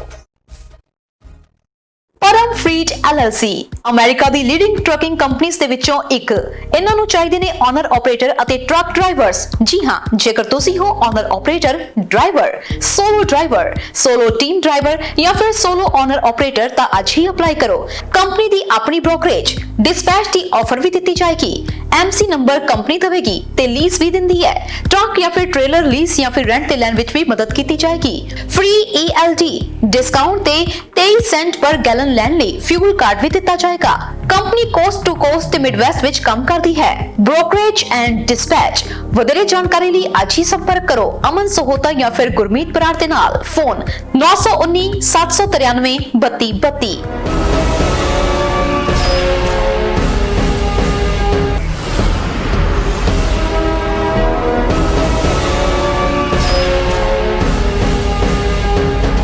Break ਤੋਂ ਬਾਅਦ ਇੱਕ ਵਾਰ ਫਿਰ ਤੋਂ ਤੁਹਾਡਾ ਸਭ ਦਾ ਸਵਾਗਤ ਹੈ। ਪ੍ਰੋਗਰਾਮ ਨਿਊਜ਼ ਐਂਡ ਵਿਊਜ਼ ਦੇ ਵਿੱਚ ਗੱਲਬਾਤ ਹੋ ਰਹੀ ਹੈ US ਇਲੈਕਸ਼ਨਸ ਦੇ ਬਾਰੇ ਵਿੱਚ। ਇਸ ਤੋਂ ਬਾਅਦ ਬਾਕੀ ਗੱਲਾਂ ਬਾਤਾਂ ਵੀ ਅਸੀਂ ਕਰਾਂਗੇ ਤੇ ਸਭ ਤੋਂ ਪਹਿਲਾਂ ਸਰ US ਇਲੈਕਸ਼ਨ ਦੀ ਗੱਲ ਕਰੀਏ। ਇੱਕ ਦਰਸ਼ਕ ਹੋਰ ਜੁੜ ਗਏ ਨੇ ਸਾਡੇ ਨਾਲ। ਹੈਲੋ ਚੰਦੀ ਬੇਟਾ, ਸਤਿ ਸ਼੍ਰੀ ਅਕਾਲ। ਸਤਿ ਸ਼੍ਰੀ ਅਕਾਲ ਜੀ, ਸਵਾਗਤ ਹੈ ਪ੍ਰੋਗਰਾਮ ਦੇ ਵਿੱਚ। ਸਤਿ ਸ਼੍ਰੀ ਅਕਾਲ ਨਾਜੀ ਸਾਹਿਬ ਨੂੰ ਉਦੋਂ ਤੋਂ ਪਹਿਲਾਂ ਕਿਸੇ ਨੇ ਦੱਸ ਦਿੱਤਾ ਸੀ ਵੀ ਤੁਹਾਡਾ ਡਰੈਸ ਬਹੁਤ ਵਧੀਆ। ਮੈਂ ਵੀ ਕਹਿ ਦਿੰਦਾ ਮੈਂ ਡਰੈਸ ਬਹੁਤ ਵਧੀਆ ਇਹਨਾਂ ਦਾ ਅੱਜ। ਥੈਂਕ ਯੂ ਜੀ, ਸਤਿ ਸ੍ਰੀ ਅਕਾਲ ਜੀ, ਥੈਂਕ ਯੂ ਜੀ ਸਰ। ਦੂਸਰੀ ਗੱਲ ਇਹ ਹੈ ਵੀ ਜਿਹੜੀ ਵੋਟਾਂ ਦੀ ਆਰਡਰ ਦੀ ਗੱਲ ਕਰਦੇ ਆ, ਸਾਡੇ ਤਾਂ ਘਰ ਇਹ ਕਾਰਡ ਆ ਗਿਆ ਮੇਲ ਦੇ ਉੱਤੇ ਦੀ ਟਿਕ ਮਾਰਕ ਕਰਕੇ ਭੇਜ ਦਿੱਤਾ। ਹਾਂਜੀ, ਵੋਟਾਂ ਘਰ ਆ ਗਈਆਂ ਤੇ ਉਹਦੇ ਤੇ ਇਹ ਲਿਖਿਆ ਸੀਗਾ ਵੀ ਤੁਸੀਂ ਘਰ ਮੰਗਾਉਣੀਆਂ ਚਾਹੁੰਦੇ ਆ ਤੇ ਜਾ ਕੇ ਪਾਉਣੀਆਂ ਚਾਹੁੰਦੇ ਆ। ਤੁਸੀਂ ਸਿਐਟਲ ਤੋਂ ਕਾਲ ਕਰ ਰਹੇ ਹੋ ਨਾ? ਹਾਂਜੀ, ਸਿਐਟਲ ਤੋਂ ਵਾਸ਼ਿੰਗਟਨ। ਠੀਕ ਹੈ, ਸਾਨੂੰ ਤਾਂ ਇਹ ਨਹੀਂ ਪਤਾ ਸਟੇਟ ਨੇ ਭੇਜੇ, ਨਹੀਂ ਪਤਾ ਸਹੀ ਤਾਂ ਮੇਰੇ ਡਾਕਖਾਨੇ ਦੇ ਕਾਰਡ ਸੀ ਉਹ ਤੇ ਮਾਰਕ ਕਰ ਦਿੱਤੀ, ਚਲੇ ਗਿਆ, ਵੋਟਾਂ ਘਰ ਆ ਗਈਆਂ। ਜੀ ਹਾਂ, ਠੀਕ ਹੈ ਤੁਹਾਡੀ। ਠੀਕ ਹੋਈ, ਦੇਖੋ ਕੀ ਬਣਦਾ। ਮੈਂ ਤਾਂ ਕਹਿੰਦਾ 2 ਅੱਧੀ ਕਰ ਲੈਣ। ਟਰੰਪ ਨੇ ਫੇਰ ਨਹੀਂ ਕੁਝ ਆਉਣਾ ਜੀ। ਜੀ ਬਿਲਕੁਲ ਜੀ, ਬਹੁਤ ਬਹੁਤ ਸ਼ੁਕਰੀਆ ਜੀ ਆਪਣੇ ਵਿਚਾਰ ਸਾਡੇ ਨਾਲ ਸਾਂਝੇ ਕਰਨ ਲਈ। ਜਿਹੜੇ ਦੇਖੋ, ਇਹ ਵਾਸ਼ਿੰਗਟਨ ਤੋਂ ਇਹਨਾਂ ਨੇ ਹਰ ਸਟੇਟ ਦਾ ਵੱਖਰਾ ਵੱਖਰਾ ਲਾਅ ਬਣਾਇਆ ਹੈ। ਇਹਨਾਂ ਦੇ ਵੀ, ਜਿੱਥੇ ਤੱਕ ਮੇਰਾ ਖਿਆਲ ਹੈ, ਇਹਨਾਂ ਦੇ ਬਿਹਾਫ ਤੇ somebody ਫਿਲ ਕਰਕੇ ਭੇਜਤਾ ਵੀ ਮੈਨੂੰ ਘਰੇ ਵੋਟ ਚਾਹੀਦੀ ਹੈ ਔਰ ਇਸ ਕਰਕੇ ਇਹਨਾਂ ਦੇ ਘਰੇ ਉਹ ਕਾਰਡ ਹੈ। ਇਹਨਾਂ ਨੇ ਭਰ ਕੇ ਭੇਜਤਾ, ਕਨਫਰਮ ਕੀਤਾ ਤਾਂ ਉਹਨਾਂ ਨੂੰ ਮੁੜ ਕੇ ਆਈ ਹੈ। ਹਰ ਇੱਕ ਸਟੇਟ ਦਾ ਵੱਖਰਾ ਵੱਖਰਾ ਲਾਅ ਹੈਗਾ। How this thing works, Biden ਸਾਹਿਬ ਦੀ ਤੇ ਟਰੰਪ ਸਾਹਿਬ ਦੀ ਤੇ ਇੰਡੀਅਨਸ ਦੀ ਕਿਹੜੇ ਪਾਸੇ ਝੁਕਾ ਹੈਗਾ। ਬਿਲਕੁਲ ਸਰ, ਜਿਵੇਂ ਗੱਲ ਕੀਤੀ ਹੈ ਪਹਿਲਾਂ ਆਪਾਂ ਆਦੀ ਅੱਧੀ ਦੀ ਵੀ ਗੱਲ ਕਰਦੇ, ਜਿਵੇਂ ਇਹਨਾਂ ਨੇ ਕਿ ਆਦੀ ਅੱਧੀ ਵੋਟ ਦੋਵੇਂ ਲੈ ਲੈਣ। ਜੇ ਵਾਕਈ ਏਦਾਂ ਹੋਵੇ 269 ਦੇ ਉੱਤੇ ਆ ਕੇ ਜਿਹੜੀ ਆ ਕਹਾਣੀ ਵਿੱਚ ਦੀ ਪੈ ਜਾਵੇ ਤੇ ਫਿਰ ਕੀ ਹੋਏਗਾ? ਕੱਲ ਆਪਾਂ ਜਾਂਦੇ ਹੋਏ ਥੋੜੀ ਜਿਹੀ ਗੱਲ ਕੀਤੀ ਸੀ ਕਿ 269 ਚਾਂਸਸ ਹੋ ਸਕਦੇ ਆ। It has happened. Okay. But it happened 1801 1827 ਤੇ ਮੇਰੇ 1833 ਦੇ ਵਿੱਚ ਇਹ ਗੱਲ ਹੋ ਰਹੀ ਹੈ ਕਿ ਜਿਹੜਾ ਇਲੈਕਟੋਰਲ ਕਾਲਜ ਹੈ ਉਹ ਡਿਵਾਈਡ ਹੋ ਗਿਆ। Okay. ਕਲੀਅਰ ਮੈਜੋਰਿਟੀ ਨਹੀਂ ਆਈ। ਫਿਰ ਉਹਦਾ ਇਲਾਜ ਹੈਗਾ। ਜਿਹੜਾ ਹਾਊਸ ਆਫ ਰਿਪਰੈਜ਼ੈਂਟੇਟਿਵ ਹੈ, ਜਿਹੜੀ ਲੋਕ ਸਭਾ ਉਹ ਇਲੈਕਟ ਕਰੇਗੀ ਪ੍ਰੈਜ਼ੀਡੈਂਟ। Okay. ਕਿਵੇਂ ਇਲੈਕਟ ਕਰੇਗੀ? ਉਸ ਹਾਊਸ ਆਫ ਰਿਪਰੈਜ਼ੈਂਟੇਟਿਵ ਜਿਹੜਾ ਹੈਗਾ ਉਹਦੇ ਚ 50 ਦੀਆਂ 50 ਸਟੇਟਸ ਦੇ ਨੁਮਾਇੰਦੇ ਗਏ ਹੋਏ ਨੇ। ਉਹ ਹੁਣ ਇਲੈਕਸ਼ਨ ਉਹਦੀ ਵੀ ਹੋ ਰਹੀ ਹੈ। ਉਹ ਹਰੇਕ ਸਟੇਟ ਨੂੰ ਇੱਕ ਵੋਟ ਮਿਲੇਗੀ। ਓਕੇ, ਇੱਕ ਸਟੇਟ ਦੇ ਵਿੱਚੋਂ 10 15 20 25 ਜਿੰਨੇ ਵੀ ਗਏ ਹੋਏ ਉਹ ਹੈਗੇ ਆ, ਉਹ ਰਲ ਕੇ ਇੱਕ ਵੋਟ ਪਾਉਣਗੇ। ਉਹਨਾਂ ਨੂੰ ਆਪਸ ਵਿੱਚ ਰਾਜੀਨਾਮਾ ਕਰਨਾ ਪਵੇਗਾ, ਸਰਬਸੰਮਤੀ ਕਰਨੀ ਪਵੇਗੀ। ਉਹ ਇੱਕ ਵੋਟ ਪਾਉਣਗੇ। ਜਿਹਦੀਆਂ 26 ਸਰਕਾਰਾਂ ਹੈਗੀਆਂ ਨੇ, 50 ਸਟੇਟਸ ਨੇ ਨਾ, ਉਹਨਾਂ ਦਾ ਪ੍ਰੈਜ਼ੀਡੈਂਟ ਬਣ ਜਾਏਗਾ। ਵਾਈਸ ਪ੍ਰੈਜ਼ੀਡੈਂਟ ਕਿਵੇਂ ਬਣੇਗਾ? That is a different story. Vice president ਦੀ ਜਿਹੜੀ ਵੋਟ ਪੈਣੀ ਆ ਉਹ ਪਏਗੀ ਸੈਨੇਟ ਦੇ ਵਿੱਚ। ਜਿਹੜੀ ਸੈਨੇਟ ਹੈ, ਸੈਨੇਟਰਸ, ਉਹਨਾਂ ਦੀ ਇੱਕ ਸੈਨੇਟਰ ਦੀ ਇੱਕ ਵੋਟ ਹੈ। ਉਹ ਵੋਟ ਪਾ ਕੇ ਵਾਈਸ ਪ੍ਰੈਜ਼ੀਡੈਂਟ ਬਣਾਉਣਗੇ। ਇਹ ਵੀ ਹੋ ਸਕਦਾ ਕਿ ਉਹਦਾ ਪ੍ਰੈਜ਼ੀਡੈਂਟ ਬਣ ਜਾਏ, ਉਹਦਾ ਵਾਈਸ ਪ੍ਰੈਜ਼ੀਡੈਂਟ ਬਣ ਜਾਏ। ਅਜਿਹੇ ਮੌਕੇ those are chances, but that never happened before. ਪਰ ਇਹ ਚਾਂਸਸ ਹੋ ਸਕਦੇ ਆ। ਜਦੋਂ ਇਹ ਗੱਲ ਹੋਈ ਸੀ, ਇੱਕ ਗੱਲ ਮੈਂ ਹੋਰ ਐਡ ਕਰਨੀ ਚਾਹੁੰਦਾ। ਜਦੋਂ ਇਹ ਗੱਲ ਹੋਈ ਸੀ ਉਹਨਾਂ ਦਿਨਾਂ ਦੇ ਵਿੱਚ, ਕਿਉਂਕਿ ਹੁਣ ਇਲੈਕਸ਼ਨ ਲੋਕ ਸਭਾ ਦੀ ਵੀ ਹੋ ਰਹੀ ਹੈ, ਪ੍ਰੈਜ਼ੀਡੈਂਟ ਦੀ ਵੀ ਹੋ ਰਹੀ ਹੈ, ਉਦੋਂ ਜਿਹੜੀ ਜਾਣ ਵਾਲੀ ਸਰਕਾਰ ਹੈ, ਜਿਹੜੇ ਜਾਣ ਵਾਲੇ ਮੈਂਬਰ ਸੀਗੇ, ਉਹ ਹਜੇ ਉਹ ਪਾਵਰ ਦੇ ਵਿੱਚ ਸੀਗੇ। ਉਹਨਾਂ ਨੇ ਚੁਣਿਆ ਸੀਗਾ। ਹਾਲਾਂਕਿ ਹੁਣ ਜਿਹੜੀ ਇਲੈਕਸ਼ਨ ਹੋ ਰਹੀ ਆ, ਨਵੇਂ ਚੁਣੇ ਗਏ ਆ, ਪਰ ਇਹਨਾਂ ਨੇ 20 ਜਨਵਰੀ ਤੱਕ ਰਹਿਣਾ ਹੁੰਦਾ ਸੀਗਾ ਅੱਗੇ ਡੇਟ ਇਹ ਹੁੰਦੀ ਸੀਗੀ ਜਿੱਦਣ ਸਹੁੰ ਚੱਕਣੀ ਪ੍ਰੈਜ਼ੀਡੈਂਟ ਨੇ ਉਧਰ ਹੀ ਦੂਜਿਆਂ ਨੇ ਸਹੁੰ ਚੱਕਣੀ ਹੁੰਦੀ ਸੀ। ਸੋ ਇਟ ਮੀਨਸ ਜਾਣ ਵਾਲੀਆਂ ਸਰਕਾਰਾਂ ਨੇ ਪ੍ਰੈਜ਼ੀਡੈਂਟ ਚੁਣੇ ਹੋਏ ਆ, but now that has change as well. ਹੁਣ ਉਹ ਚੇਂਜ ਕਰਕੇ ਇਹ ਕੀਤਾ ਕਿ ਜਿਹੜੀ ਨਵੀਂ ਚੁਣੀ ਹੋਈ ਸਰਕਾਰ ਆਏਗੀ ਉਹ ਅਲਾਉ ਕੀਤੇ ਜਾਣਗੇ in case it happens at 269 age. ਬਿਲਕੁਲ ਜੀ। ਤੇ ਸਰ ਆਪਾਂ ਗੱਲਬਾਤ ਕਰ ਰਹੇ ਸੀ ਮਿਸਟਰ ਬਾਈਡਨ, ਮਿਸਟਰ ਟਰੰਪ ਤੇ ਮੋਦੀ ਸਾਹਿਬ ਦੇ ਆਪਸ ਦੇ ਯਾਰਾਨੇ ਦੀ। ਇੱਕ ਪਾਸੇ ਜਿੱਥੇ ਮੋਦੀ ਸਾਹਿਬ ਟਰੰਪ ਸਾਹਿਬ ਦੇ ਫੇਵਰੇਟ ਹੈਗੇ ਆ ਤਾਂ ਦੂਜੇ ਪਾਸੇ ਇੰਡੀਅਨਸ ਦੇ ਜ਼ਿਆਦਾ ਫੇਵਰੇਟ ਹੈਗੇ ਨੇ ਮਿਸਟਰ ਬਾਈਡਨ। ਹੁਣ ਦੋਵਾਂ ਵਿੱਚੋਂ ਕਿਹਦੀ ਦੁਆ ਕਬੂਲ ਹੋਊਗੀ? ਦੇਖੋ ਜੀ, ਦੁਆ ਕਿਸੇ ਦੀ ਕਬੂਲ ਹੋਵੇ। ਮੇਰੀ ਜਿਹੜੇ ਆਪਣੇ ਬਹੁਤ ਲੋਕ ਇਹ ਜਾਣਦੇ ਆ ਕਿ ਸਾਡੀ ਜਿਹੜੀ ਉੱਥੇ ਵੋਟ ਹੈ ਉੱਥੇ ਬਹੁਤ ਥੋੜੀ ਹੈ। ਅਸੀਂ ਜਿਨ੍ਹਾਂ ਨੂੰ ਇਹ ਵਹਿਮ ਹੈਗਾ ਥੋੜਿਆਂ ਨੂੰ ਬਹੁਤਿਆਂ ਨੂੰ ਹੈ, ਉਹ ਮੈਂ ਟਟੀਰੀ ਨਾਲ ਕਈ ਵਾਰੀ ਕੰਪੈਰੀਜ਼ਨ ਕਰ ਦਿੰਦਾ। ਟਟੀਰੀ ਕਹਿੰਦੇ ਰਾਤ ਨੂੰ ਪੈਰ ਉੱਪਰ ਨੂੰ ਕਰਕੇ ਪੈਂਦੀ ਵੀ ਮੇਰਾ ਅਸਮਾਨ ਥੰਮਿਆ ਹੋਇਆ, ਤੁਹਾਡਾ ਨਹੀਂ ਜੀ ਥੰਮਿਆ। Sorry to say this thing, ਹਜੇ ਤੁਹਾਨੂੰ ਹੋਰ ਵੋਟਾਂ ਚਾਹੀਦੀਆਂ, ਤੁਹਾਡਾ ਵੋਟ ਬੈਂਕ ਹੋਰ ਕਿਤੇ ਵੱਡਾ ਚਾਹੀਦਾ ਕਿ ਅਸੀਂ ਕਿਸੇ ਗਿਣਤੀ ਵਿੱਚ ਆ ਸਕੀਏ। ਜਿੰਨੇ ਵੀ ਮੇਨ ਸਟਰੀਮ, ਮੈਂ ਕੱਲ ਵੀ ਗੱਲ ਕੀਤੀ ਸ਼ਾਇਦ, ਜਿੰਨਾ ਮੇਨ ਸਟਰੀਮ ਮੀਡੀਆ ਹੈਗਾ, ਕੋਈ ਵੀ ਮੈਨੂੰ ਕੋਈ ਐਗਜ਼ਾਮਪਲ ਦੇ ਦੇਵੇ ਉਹਨਾਂ ਨੇ ਕਿਤੇ ਵੀ ਇੰਡੀਅਨ ਵੋਟ ਦੀ ਗੱਲ ਕੀਤੀ ਹੈ। ਦੇ ਆਰ ਟਾਕਿੰਗ ਅਬਾਊਟ ਹਿਸਪੈਨਿਕਸ, ਦੇ are talking about Cubans, they are talking about blacks, they are talking ਹੋਰ ਕੌਮਾਂ ਬਾਰੇ ਗੱਲ ਕਰਨੇ, ਇੰਡੀਅਨ ਬਾਰੇ ਨਹੀਂ ਹੋ ਰਹੀ ਕਿਉਂਕਿ ਅਸੀਂ ਥੋੜੇ ਹਾਂ। ਹਜੇ ਅਸੀਂ ਫਰਕ ਪਾਉਣ ਜੋਗੇ ਹੋਏ ਨਹੀਂ। ਅਸੀਂ ਉੱਥੇ ਹੈ ਬਥੇਰੇ ਹਾਂ, ਪਰ ਸਾਨੂੰ ਵੋਟ ਪਾਉਣ ਦਾ ਹੱਕ ਜਿਹੜਾ ਥੋੜਿਆਂ ਨੂੰ ਹੈਗਾ, ਅਸੀਂ ਪੱਕੇ ਨਹੀਂ। ਇਸ ਕਰਕੇ ਹਾਂ, ਜਿਹੜਾ ਅਸੀਂ ਆਪਸ ਵਿੱਚ ਵੈਸੇ ਹੀ ਕਾਟਮ ਕਾਟੀ ਹੋਈ ਜਾਂਦੇ ਆ। Some time it's a good healthy discussion ਆ ਵੀ ਠੀਕ ਆ ਜੀ, ਮੈਂ ਮੋਦੀ ਸਾਹਿਬ ਕਰਕੇ ਵੋਟ ਪਾ ਰਿਹਾ ਟਰੰਪ ਨੂੰ। That shouldn't be like that. ਕਿਉਂ? ਤੁਸੀਂ ਜੇ ਤੁਹਾਡੇ ਲੀਡਰ ਦੀ ਮੋਦੀ ਸਾਹਿਬ ਨਾਲ ਤੇ ਯਾਰਾਨੇ ਗਾ ਹੋ ਗਿਆ ਤੇ ਵੋਟ ਪਾ ਦਿੱਤੀ ਹੈ, ਪਰ ਮੋਦੀ ਸਾਹਿਬ ਦੀ ਉਹ ਕੰਟਰੀ ਦੀ ਗੱਲ ਕੀਤੀ ਜਾਵੇ, ਛੇਤੀ ਹੁਣ H1B ਵੀਜ਼ਾ ਤੇ ਉਹਨਾਂ ਨੇ ਬੈਨ ਲਗਾ ਦਿੱਤਾ, ਫੈਮਿਲੀ ਕੇਸਿਸ ਉਹਨਾਂ ਨੇ ਰੋਕ ਕੇ ਰੱਖ ਦਿੱਤੇ। ਜਾਂ ਤਾਂ ਉਹਦੇ ਵੱਲ ਵੀ ਨਜ਼ਰ ਮਾਰੋ। ਉਹਦੇ ਬਾਰੇ ਨਜ਼ਰ ਅਸੀਂ ਨਹੀਂ ਮਾਰਨੀ, ਬਸ ਅਸੀਂ ਸਿਰਫ 1 ਹੀ ਮੀਟਰ ਲਾਇਆ ਹੈ ਵੀ ਜੇ ਮੋਦੀ ਸਾਹਿਬ ਦੀ ਯਾਰੀ ਹੈ ਤਾਂ ਅਸੀਂ ਵੋਟ ਪਾਉਣੀ ਹੈ। ਕਲਾਈਮੇਟ ਚੇਂਜ ਵੇਲੇ ਤਾਂ ਇੰਡੀਆ ਨੂੰ ਇੰਨਾ ਜ਼ਿਆਦਾ ਭੰਡਿਆ ਗਿਆ ਵਾ ਤੇ ਉਸ ਵੇਲੇ ਡਿਊਰਿੰਗ ਦਾ ਡਿਬੇਟ ਭੰਨਿਆ ਗਿਆ ਜੀ। ਇਹ ਤੁਹਾਨੂੰ ਭੰਡਿਆ ਗਿਆ। ਇਹ ਤਾਂ ਕਿੰਨੀ ਬੜੀ ਵੱਡੀ ਗੱਲ ਕਹੀ ਗਈ ਇੰਡੀਆ ਦਾ ਨਾਮ ਜਿਹੜਾ ਵਿੱਚ ਆਏਗਾ। ਅਸੀਂ ਉਹਦਾ ਹਜੇ ਤੱਕ ਜਵਾਬ ਨਹੀਂ ਦਿੱਤਾ ਤਰਨ, ਬਿਲਕੁਲ ਨਹੀਂ ਹੈਂਡਲ ਕੀਤਾ। ਜਿੱਦਣ ਬਾਈਡਨ ਸਾਹਿਬ ਕਹਿਣਗੇ ਸ਼ਾਇਦ ਹੋ ਕੋਈ ਇਹੋ ਜਿਹੀ ਗੱਲ ਕਹਿਣਗੇ ਸ਼ਾਇਦ ਇੰਡੀਆ ਨੂੰ ਕੋਈ ਜਵਾਬ ਆ ਜਾਵੇ। ਅੱਜ ਇੱਕ ਦ ਸਿਆਸਤ ਨਿਊਜ਼ ਦੀ ਮੈਂ ਖਬਰ ਪੜ੍ਹ ਰਹੀ ਸੀ, ਉਹਦੇ ਵਿੱਚ ਲਿਖਿਆ ਹੋਇਆ ਸੀਗਾ ਕਿ ਜਿਸ ਤਰੀਕੇ ਨਾਲ ਆਪਾਂ ਪਿੱਛੇ ਜੇ ਨਿਊਜ਼ ਲਗਾਈ ਸੀ ਕਿ ਸਿੱਖ ਭਾਈਚਾਰਾ ਇਸ ਵਾਰੀ ਜ਼ਿਆਦਾਤਰ ਟਰੰਪ ਸਾਹਿਬ ਨੂੰ ਸਮਰਥਨ ਕਰਦਾ ਹੋਇਆ ਨਜ਼ਰ ਆਇਆ, ਪਰ ਜਿਹੜਾ ਮੁਸਲਿਮ ਭਾਈਚਾਰਾ ਉਹਨਾਂ ਨੇ ਆਪਣਾ ਮਾਈਂਡ ਚੇਂਜ ਕੀਤਾ ਤੇ ਉਹਨਾਂ ਨੇ ਬਾਈਡਨ ਸਾਹਿਬ ਨੂੰ ਜ਼ਿਆਦਾ ਜਿਹੜੀਆਂ ਵੋਟਾਂ ਪਾਈਆਂ ਨੇ। ਮੋਸਟਲੀ ਜਿਹੜਾ ਆ ਮੁਸਲਿਮ ਭਾਈਚਾਰੇ ਦਾ ਝੁਕਾ ਜਿਹੜਾ ਆ ਮਿਸਟਰ ਜੋ ਬਾਈਡਨ ਨੂੰ ਰਿਹਾ। ਦੇਖੋ ਹੋਣਾ ਚਾਹੀਦਾ। ਮੈਂ ਫਰੈਂਕਲੀ ਵੈਰੀ ਫਰੈਂਕਲੀ ਮੈਂ ਗੱਲ ਕਰਨਾ ਕਿਉਂਕਿ ਮਿਸਟਰ ਟਰੰਪ ਨੇ ਆਉਂਦੇ ਸਾਰ ਬੈਨ ਕੀ ਕੀਤਾ ਸੀ ਮੁਸਲਿਮ ਕੰਟਰੀਜ਼ ਜਿਹੜੇ ਸੀ ਉਹਨਾਂ ਚ ਸਰਟਨ ਸਾਰੇ ਨਹੀਂ ਸਰਟਨ 6 ਜਾਂ 7 ਮੁਸਲਿਮ ਕੰਟਰੀਜ਼ ਸੀ ਜਿਹੜੇ ਕਿਉਂ ਜਦੋਂ ਇਹੋ ਜਿਹੀ ਗੱਲ ਕੀਤੀ ਹੋਈ ਹੈ this is a time for your statement। ਉਦੋਂ ਸਟੇਟਮੈਂਟ ਮਿਸਟਰ ਟਰੰਪ ਨੇ ਦਿੱਤੀ ਸੀ it's your time for your statement and ਤੁਹਾਨੂੰ ਖੁੱਲ ਕੇ ਆਉਣਾ ਚਾਹੀਦਾ ਭਾਈ ਤੂੰ ਆਹ ਗੱਲ ਕੀਤੀ ਸੀ we don't like you we want to change you that's way it should be. ਜੇ ਹਜੇ ਵੀ ਤੁਸੀਂ ਫੇਰ ਵੀ ਦਬ ਕੇ ਚੱਲਦੇ ਹੋ that's up to you। ਬਿਲਕੁਲ ਜੀ। ਤੇ ਸਰ ਥੋੜੀ ਜੀ ਹੁਣ ਇੱਥੋਂ ਦੀ ਸਿਆਸਤ ਤੋਂ ਥੋੜਾ ਜਿਹਾ ਆਪਾਂ ਉੱਪਰ ਨਿਕਲੀਏ ਤੇ ਬਾਕੀ ਦੀਆਂ ਗੱਲਾਂ ਦੇ ਵੱਲ ਅਸੀਂ ਰੁਖ ਕਰੀਏ ਤੇ ਇਸ ਵਕਤ ਜੋ ਨੈਕਸਟ ਖਬਰ ਸਾਹਮਣੇ ਆ ਰਹੀ ਆ ਉਹ ਇਹ ਖਬਰ ਸਾਹਮਣੇ ਆ ਰਹੀ ਹੈ ਕਿ ਓਨਟਾਰੀਓ ਦੀ ਗਵਰਨਮੈਂਟ ਨੇ ਅੱਜ ਆਪਣਾ ਬਜਟ ਪੇਸ਼ ਕਰ ਦਿੱਤਾ। ਪੈਂਡੈਮਿਕ ਦੇ ਦੌਰਾਨ ਘਾਟੇ ਦਾ ਬਜਟ ਜਾਂ ਫਿਰ ਵਾਧੇ ਦਾ ਬਜਟ, ਕਿੰਨਾ ਕੁ ਡੈਟ ਦੇਖਣ ਨੂੰ ਮਿਲੇਗਾ ਸਰ, ਕੀ ਕਹੋਗੇ? 98 ਬਿਲੀਅਨ ਦੇ ਨੇੜੇ 99 ਬਿਲੀਅਨ ਦੇ ਨੇੜੇ ਜੀ ਡੈਫਿਸਿਟ ਹੋ ਜਾਏਗਾ ਸਾਡਾ ਇਸ ਸਾਲ ਦਾ, ਜਿਹੜਾ ਅਸੀਂ ਉਸੇ ਟਰੈਕ ਦੇ ਉੱਤੇ ਆ ਜੀ। 38.5 ਬਿਲੀਅਨ ਸਾਡਾ ਇਸ ਸਾਲ ਦਾ ਘਾਟਾ ਹੈਗਾ ਜਿਹੜਾ ਕਿ ਉਹ ਚਲੇਗਾ। ਉਹ 38 ਬਿਲੀਅਨ ਦੇ 2 ਬਿਲੀਅਨ 2.5 ਬਿਲੀਅਨ ਰਿਜ਼ਰਵ ਵਿੱਚ ਵੀ ਰੱਖਿਆ ਹੁੰਦਾ, ਕਿਤੇ ਲੋੜ ਪੈਂਦੀ ਹੈ ਐਮਰਜੈਂਸੀ ਵਾਸਤੇ ਕੁਝ ਵੀ ਹੋ ਸਕਦਾ। ਉਹ ਰੱਖਿਆ ਗਿਆ ਜੀ ਜਿਹੜੀਆਂ ਨਵੇਂ ਟੈਕਸ ਕ੍ਰੈਡਿਟ ਇਹਦੇ ਵਿੱਚ ਦਿੱਤੇ ਜਾਣਗੇ ਸੀਨੀਅਰਸ ਨੂੰ, ਜਿਹੜੀ ਕਿ to renovate their home. Seniors ਨੇ ਜ਼ਿਆਦਾ ਘਰ ਰੈਨੋਵੇਟ ਕਰਨਾ ਚਾਹੁੰਦੇ ਉਹਦੇ ਵਾਸਤੇ ਟੈਕਸ ਕ੍ਰੈਡਿਟ ਮਿਲਦਾ। ਜਿਹੜੇ ਪੇਰੈਂਟਸ ਹੈਗੇ ਨੇ ਜਿਹੜੇ ਯੰਗ ਬੱਚੇ ਨੇ 12 ਸਾਲ ਤੋਂ ਥੱਲੇ ਉਹਨਾਂ ਨੂੰ ਮੇਰੇ ਖਿਆਲ $500 ਵਨ ਟਾਈਮ 500 ਔਰ 200 ਲੈਟ ਮੀ ਸੀ ਉਹ ਵਨ ਟਾਈਮ ਪੇਮੈਂਟ ਕੀਤੀ ਜਾਵੇਗੀ ਜੀ। 570 ਮਿਲੀਅਨ ਹਸਪੀਟਲਸ ਵਾਸਤੇ ਫੰਡ ਰੱਖਿਆ ਗਿਆ ਜੀ, ਜਿਹਦੇ ਨਾਲ ਜਿਹੜਾ ਕਿ ਪਹਿਲਾਂ ਆਲਰੇਡੀ ਅਨਾਉਂਸ ਹੋਇਆ ਹੈ ਉਹਦੇ ਵਿੱਚ ਹੁਣ ਦੁਬਾਰਾ ਐਡ ਕੀਤਾ ਗਿਆ, ਫਾਲ ਦੇ ਵਿੱਚ ਅਨਾਉਂਸ ਕੀਤਾ ਗਿਆ ਸੀਗਾ ਜੀ।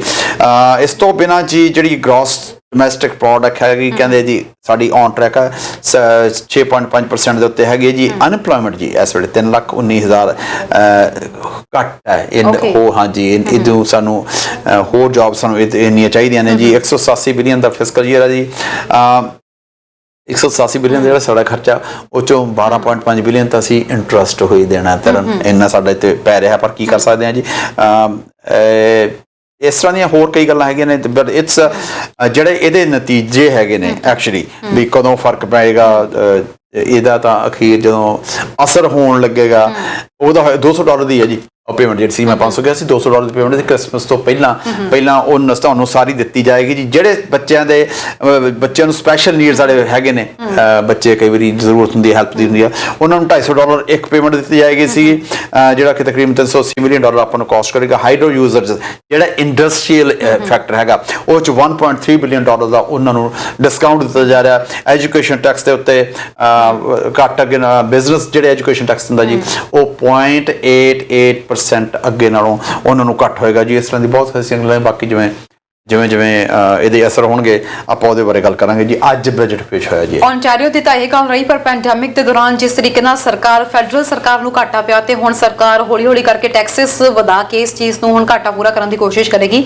ਜਗਮੀਤ ਸਿੰਘ ਦੇ ਇਸ ਮਾਮਲੇ ਨੂੰ ਲੈ ਕੇ ਸਟੇਟਮੈਂਟ ਸਾਹਮਣੇ ਆਈ ਹੈ ਤੇ ਉਹ ਬਾਰ-ਬਾਰ ਇਸ ਗੱਲ ਦੇ ਉੱਤੇ ਜ਼ੋਰ ਦੇ ਰਹੇ ਨੇ ਕਿ ਪੈਂਡੈਮਿਕ ਦੇ ਦੌਰਾਨ ਜੋ ਘਾਟਾ ਪਿਆ ਇਹ ਆਮ ਨਾਗਰਿਕਾਂ ਤੋਂ ਨਾ ਵਸੂਲਿਆ ਜਾਵੇ। ਉਹਨਾਂ ਨੇ ਅੱਜ ਹੀ ਇੱਕ ਟਵੀਟ ਕੀਤਾ ਜਿਹਦੇ ਵਿੱਚ ਉਹਨਾਂ ਨੇ ਕਿਹਾ ਹੈ ਕਿ ਜਿਹੜੇ ਅਮੀਰ ਕੰਪਨੀਆਂ ਨੇ ਪੈਂਡੈਮਿਕ ਦੇ ਦੌਰਾਨ ਜਿਨ੍ਹਾਂ ਨੇ ਪੂਰਾ ਲਾਹਾ ਲਿਆ ਇਸ ਚੀਜ਼ ਦਾ, ਇਹਨਾਂ ਅਮੀਰ ਕੰਪਨੀਆਂ ਦੇ ਉੱਤੇ ਜ਼ਿਆਦਾ ਟੈਕਸਸ ਲਗਾਉਣੇ ਚਾਹੀਦੇ ਨੇ ਤੇ ਇਹਨਾਂ ਕੰਪਨੀਆਂ ਦੇ ਥਰੂ ਜਿਹੜਾ ਘਾਟਾ ਪੂਰਾ ਕਰਨਾ ਚਾਹੀਦਾ।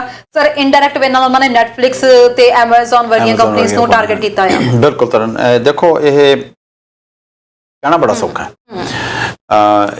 ਇਹ ਆਮ ਬੰਦੇ ਦੇ ਹੱਕ ਦੀ ਗੱਲ ਹੈ। ਜਦੋਂ ਕੋਈ ਵੀ ਅਜਿਹੇ ਬਿਆਨ ਕੋਈ ਵੀ ਦਿੰਦਾ, ਕਿਸੇ ਵੀ ਪਾਰਟੀ ਆ ਦਿੰਦਾ, ਉਹ ਟਾਰਗੇਟ ਕਰਦਾ ਸਰਟਨ ਵੋਟ ਬੈਂਕ ਨੂੰ, ਔਰ ਜਗਮੀਤ ਹੁਣਾਂ ਦਾ ਜਿਹੜਾ ਵੋਟ ਬੈਂਕ ਹੈਗਾ ਉਹ ਇਹ ਹੈਗਾ, ਔਰ ਉਹਨੂੰ ਟਾਰਗੇਟ ਕੀਤਾ ਗਿਆ। ਇਹ ਉਹਨਾਂ ਵਾਸਤੇ ਇਹ ਗੱਲ ਠੀਕ ਹੈਗੀ ਆ। ਉਹਦਾ ਦੂਜਾ ਪਹਿਲੂ, ਅਸੀਂ ਜਿਹੜੀਆਂ ਇੱਥੇ ਕੰਪਨੀਆਂ ਕੰਮ ਕਰ ਰਹੀਆਂ ਨੇ, ਕਾਰੋਬਾਰ ਚਲਾ ਰਹੀਆਂ ਨੇ, ਉਹਨਾਂ ਕਰਕੇ ਜੌਬਸ ਕ੍ਰੀਏਟ ਹੋਈਆਂ ਨੇ, ਉਹ ਕੰਪਨੀਆਂ ਟੈਕਸ ਦੇ ਰਹੀਆਂ ਨੇ। ਉਹ ਟੈਕਸ ਜਿਹੜਾ ਅੱਗੇ ਲੋਕਾਂ ਦੇ ਵਿੱਚ ਵੰਡਿਆ ਜਾ ਰਿਹਾ ਹੈਗਾ ਉਹ ਸਾਡੇ ਸਿਸਟਮ ਦੇ ਵਿੱਚ ਆ ਰਿਹਾ ਹੈਗਾ। ਜੇ ਅਸੀਂ ਉਹਨਾਂ ਤੇ ਹੋਰ ਟੈਕਸ ਲਾ ਦਿੰਦੇ ਹਾਂ, I hope they stay here. In case they move out, ਤੇ ਫਿਰ ਅਸੀਂ ਕੀ ਕਰਾਂਗੇ? ਸੋ ਜਿਹੜਾ ਸਾਨੂੰ ਹੁਣ ਟੈਕਸ ਆ ਰਿਹਾ ਉਹ ਟੈਕਸ ਜਿਹੜਾ ਉਹ ਵੀ ਚਲਿਆ ਜਾਵੇਗਾ। ਸਮਵੇਅਰ ਸ਼ੁੱਡ ਬੀ ਕੁਝ ਐਸਾ ਜ਼ਰੂਰ ਇਹ ਕੀਤਾ ਜਾ ਸਕਦਾ ਹੈ ਕਿ ਟੈਕਸ ਵੱਧ ਤੁਹਾਨੂੰ ਦੇਣਗੇ, ਪਰ ਉਹ ਤੇ ਟਾਈਮ ਲਿਮਿਟ ਲਾਤੀ ਵੀ ਤੁਸੀਂ 6 ਮਹੀਨੇ ਸਾਨੂੰ 2% ਹੋਰ ਜਾਂ 1% ਵੱਧ ਦੇਣਾ। ਇਹ ਨਹੀਂ ਤੁਸੀਂ ਪੱਕਾ ਹੀ ਲਾ ਸਕਦੇ ਤੁਸੀਂ ਉਹ ਤੇ ਇੰਨਾ। ਇਹਦੇ ਬਾਰੇ ਜੀ ਗੱਲ ਕਰਾਂਗੇ, ਇੱਕ ਦਰਸ਼ਕ ਹੋਰ ਜੁੜ ਗਏ ਨੇ। ਹੈਲੋ ਹੈਲੋ, ਸਤਿ ਸ਼੍ਰੀ ਅਕਾਲ ਜੀ। ਸਤਿ ਸ਼੍ਰੀ ਅਕਾਲ ਜੀ। ਜੀ ਕਿੱਥੋਂ ਬੋਲ ਰਹੇ ਹੋ ਜੀ? ਮੈਂ ਐਡਮਿੰਟਨ ਤੋਂ ਬੋਲ ਰਿਹਾ। ਜੀ ਸਰ ਦੱਸੋ ਕੀ ਕਹਿਣਾ ਚਾਹੁੰਦੇ ਹੋ? ਜੀ ਸਰ ਦੱਸੋ ਕੀ ਕਹਿਣਾ ਚਾਹੁੰਦੇ ਹੋ? ਰਣਜੀਤ ਜੀ, ਪਹਿਲਾਂ ਤਾਂ ਮੈਂ ਮਾਫੀ ਚਾਹੁੰਦਾ ਵੀ ਮੈਂ ਆਪਣੀ ਕੰਪਲੇਂਟ ਦਰਜ ਕਰਵਾ ਲਵਾਂ, ਤੁਹਾਨੂੰ ਫੇਰ ਗੱਲ ਕਰ ਦੂੰਗਾ। ਜੀ ਸ਼ੋਕ, ਬਿਲਕੁਲ ਜੀ ਦੱਸੋ ਜੀ ਕੀ ਕਹਿਣਾ ਚਾਹੁੰਦੇ ਹੋ? ਮੈਂ ਆਪਣੇ ਡਾਕਟਰ ਸਾਹਿਬ ਸਤਿ ਸ਼੍ਰੀ ਅਕਾਲ। ਸਤਿ ਸ਼੍ਰੀ ਅਕਾਲ ਜੀ। ਮੈਂ ਪਹਿਲਾਂ ਵੀ ਇੱਕ ਵਾਰੀ ਨਿਵੇਦਨ ਕੀਤਾ ਸੀ ਕੋਈ 1 ਮਹੀਨਾ ਪਹਿਲਾਂ। ਮੈਂ ਉਦੋਂ ਤੋਂ ਤਕਰੀਬਨ ਆਲਟਰਨੇਟਿਵ ਡੇਜ਼ ਤੇ ਅਰਜ਼ ਕਰਦਾ ਰਿਹਾ। ਮੇਰਾ ਨੰਬਰ ਨਹੀਂ ਮਿਲਦਾ, ਤੁਹਾਨੂੰ ਪਤਾ ਨਹੀਂ ਕੀ ਗੱਲ ਹੈ। ਮੇਰੀ ਗੱਲ ਹੀ ਨਹੀਂ ਹੁੰਦੀ, ਵਿੱਚ ਰਹਿ ਜਾਂਦਾ, ਸਾਰੀਆਂ ਹਸਰਤਾਂ ਦਿਲ 'ਚ ਰਹਿ ਜਾਂਦੀਆਂ ਵੀ ਕੀ ਕਵਾਂ ਤੇ ਕੀ ਨਾ ਕਵਾਂ। ਜੀ ਸਰ ਦੱਸੋ ਜੀ ਤੁਸੀਂ ਕੀ ਕਹਿਣਾ ਚਾਹੁੰਦੇ ਹੋ? ਅੱਜ ਨੰਬਰ ਮਿਲ ਗਿਆ ਜੀ, ਦੱਸੋ ਜੀ। ਮੇਰਾ ਨੰਬਰ ਲਿਖ ਲਓ ਤੁਸੀਂ ਜੀ। ਹਾਂਜੀ ਮੈਂ ਨੋਟ ਕਰੋ ਸਰ। ਤੁਸੀਂ ਚਾਹੁੰਦੇ ਹੋ ਪ੍ਰੋਗਰਾਮ ਜੀ, ਤੁਸੀਂ ਪ੍ਰੋਗਰਾਮ ਤੋਂ ਬਾਅਦ ਕਾਲ ਕਰ ਸਕਦੇ ਹੋ ਲਾਈਵ ਦੇ ਵਿੱਚ। ਸਾਡੇ ਕੋਲ ਇਸ ਵਕਤ ਸਮਾਂ ਬਹੁਤ ਘੱਟ ਰਹਿ ਗਿਆ, ਜਾਂ ਆਪਣੀ ਗੱਲ ਤੁਸੀਂ ਫਟਾਫਟ ਪਲੀਜ਼ ਕੰਪਲੀਟ ਕਰੋ। ਹਾਂਜੀ ਦੱਸੋ ਜੀ, ਹੁਕਮ ਕਰੋ। ਗੱਲ ਤਾਂ ਮੇਰੀ 1 ਮਿੰਟ ਲੱਗ ਜਾਣਾ ਜੀ, ਟਾਈਮ ਦਿਓ ਤਾਂ ਮੈਂ ਕਰਾਂ, ਨਹੀਂ ਤਾਂ ਮੈਂ ਸ਼ੁਰੂ ਹੀ ਨਾ ਕਰਾਂ। ਜੀ ਦੱਸੋ ਜੀ ਦੱਸੋ। ਕਰੋ। ਹਾਂਜੀ, ਮੋਦੀ ਸਾਹਿਬ ਬਾਰੇ ਤੇ ਟਰੰਪ ਸਾਹਿਬ ਬਾਰੇ ਗੱਲ ਕਰਨੀ ਆ ਪਹਿਲੀ ਤਾਂ। ਜ਼ਰੂਰ। ਹਾਂਜੀ ਜੀ ਰੱਖੋ ਜੀ ਗੱਲ ਆਪਣੀ, ਕਿਉਂਕਿ ਦੋਨੋਂ ਝੂਠੀਆਂ ਪੰਡਾਂ ਆ। ਸੌਰੀ। ਤੇ ਜਿਹੜਾ ਮੋਦੀ ਸਾਹਿਬ ਦੇ ਕੰਨ 'ਚ ਫੂਕ ਮਾਰ ਕੇ ਨਾ ਤੁਹਾਡੇ ਪ੍ਰੈਜ਼ੀਡੈਂਟ ਦੇ ਟਰੰਪ ਦੇ, ਉਹੀ ਕੁਛ ਉਹ ਆਪ ਇੰਡੀਆ 'ਚ ਕਰ ਰਿਹਾ ਤੇ ਉਹੀ ਸਬਕ ਇਹਨੂੰ ਦੇਗਾ, ਉਹੀ ਕੁਛ ਉਸੇ ਪੂਰਨੇ ਇਹ ਪਾ ਰਿਹਾ ਅਗਲੇ ਪਾਸੇ। ਠੀਕ ਹੈ ਜੀ। ਤੁਸੀਂ ਇਸ ਗੱਲ ਨੂੰ ਮਹਿਸੂਸ ਕਰਦੇ ਹੋ ਵੀ ਜੋ ਜਿੰਨੀਆਂ ਕੁਛ ਗੱਲਾਂ ਕੀਤੀਆਂ ਹਨ, ਕੋਈ ਹੈ ਕੰਮ ਦੀ, ਕੋਈ ਅਕਲ ਦੀ, ਨਾ ਮੋਦੀ ਉੱਥੇ ਕਰ ਰਿਹਾ ਤੇ ਨਾ ਇੱਥੇ ਕਰ ਰਿਹਾ। ਜਿਸ ਤਰ੍ਹਾਂ ਤੇ ਉਹ ਚੱਲ ਰਿਹਾ ਅੱਡੋ ਫੜ ਕਰਦੀ ਸਭ ਕੁਝ ਦੀ, ਉਹ ਤੇ ਸਪਾਰਟ ਕਰਾਤੀ ਹੈ। ਹੁਣ ਮੈਂ ਅਗਲੀ ਵਾਰ ਨੂੰ ਟਾਈਮ ਲੈ ਕੇ ਹੋਰ ਫੈਸਲਾ ਫਿਰ ਮੈਂ ਗੱਲ ਕਰਦਾ। ਮੋਦੀ ਦੀਆਂ ਮੈਂ 15 ਝੂਠ ਫੜ ਕੇ ਰੱਖੇ ਆ ਜਦੋਂ ਤੋਂ ਬਣਿਆ। ਕੋਈ ਗੱਲ ਨਹੀਂ। ਮੇਰੀ 84 ਸਾਲ ਦੀ ਉਮਰ ਹੋ ਗਈ ਆ, 2 ਮਹੀਨੇ ਬਾਅਦ ਮੈਂ 84 ਸਾਲ ਦਾ ਹੋ ਜਾਣਾ। ਤੇ ਮੈਂ ਸਾਰੇ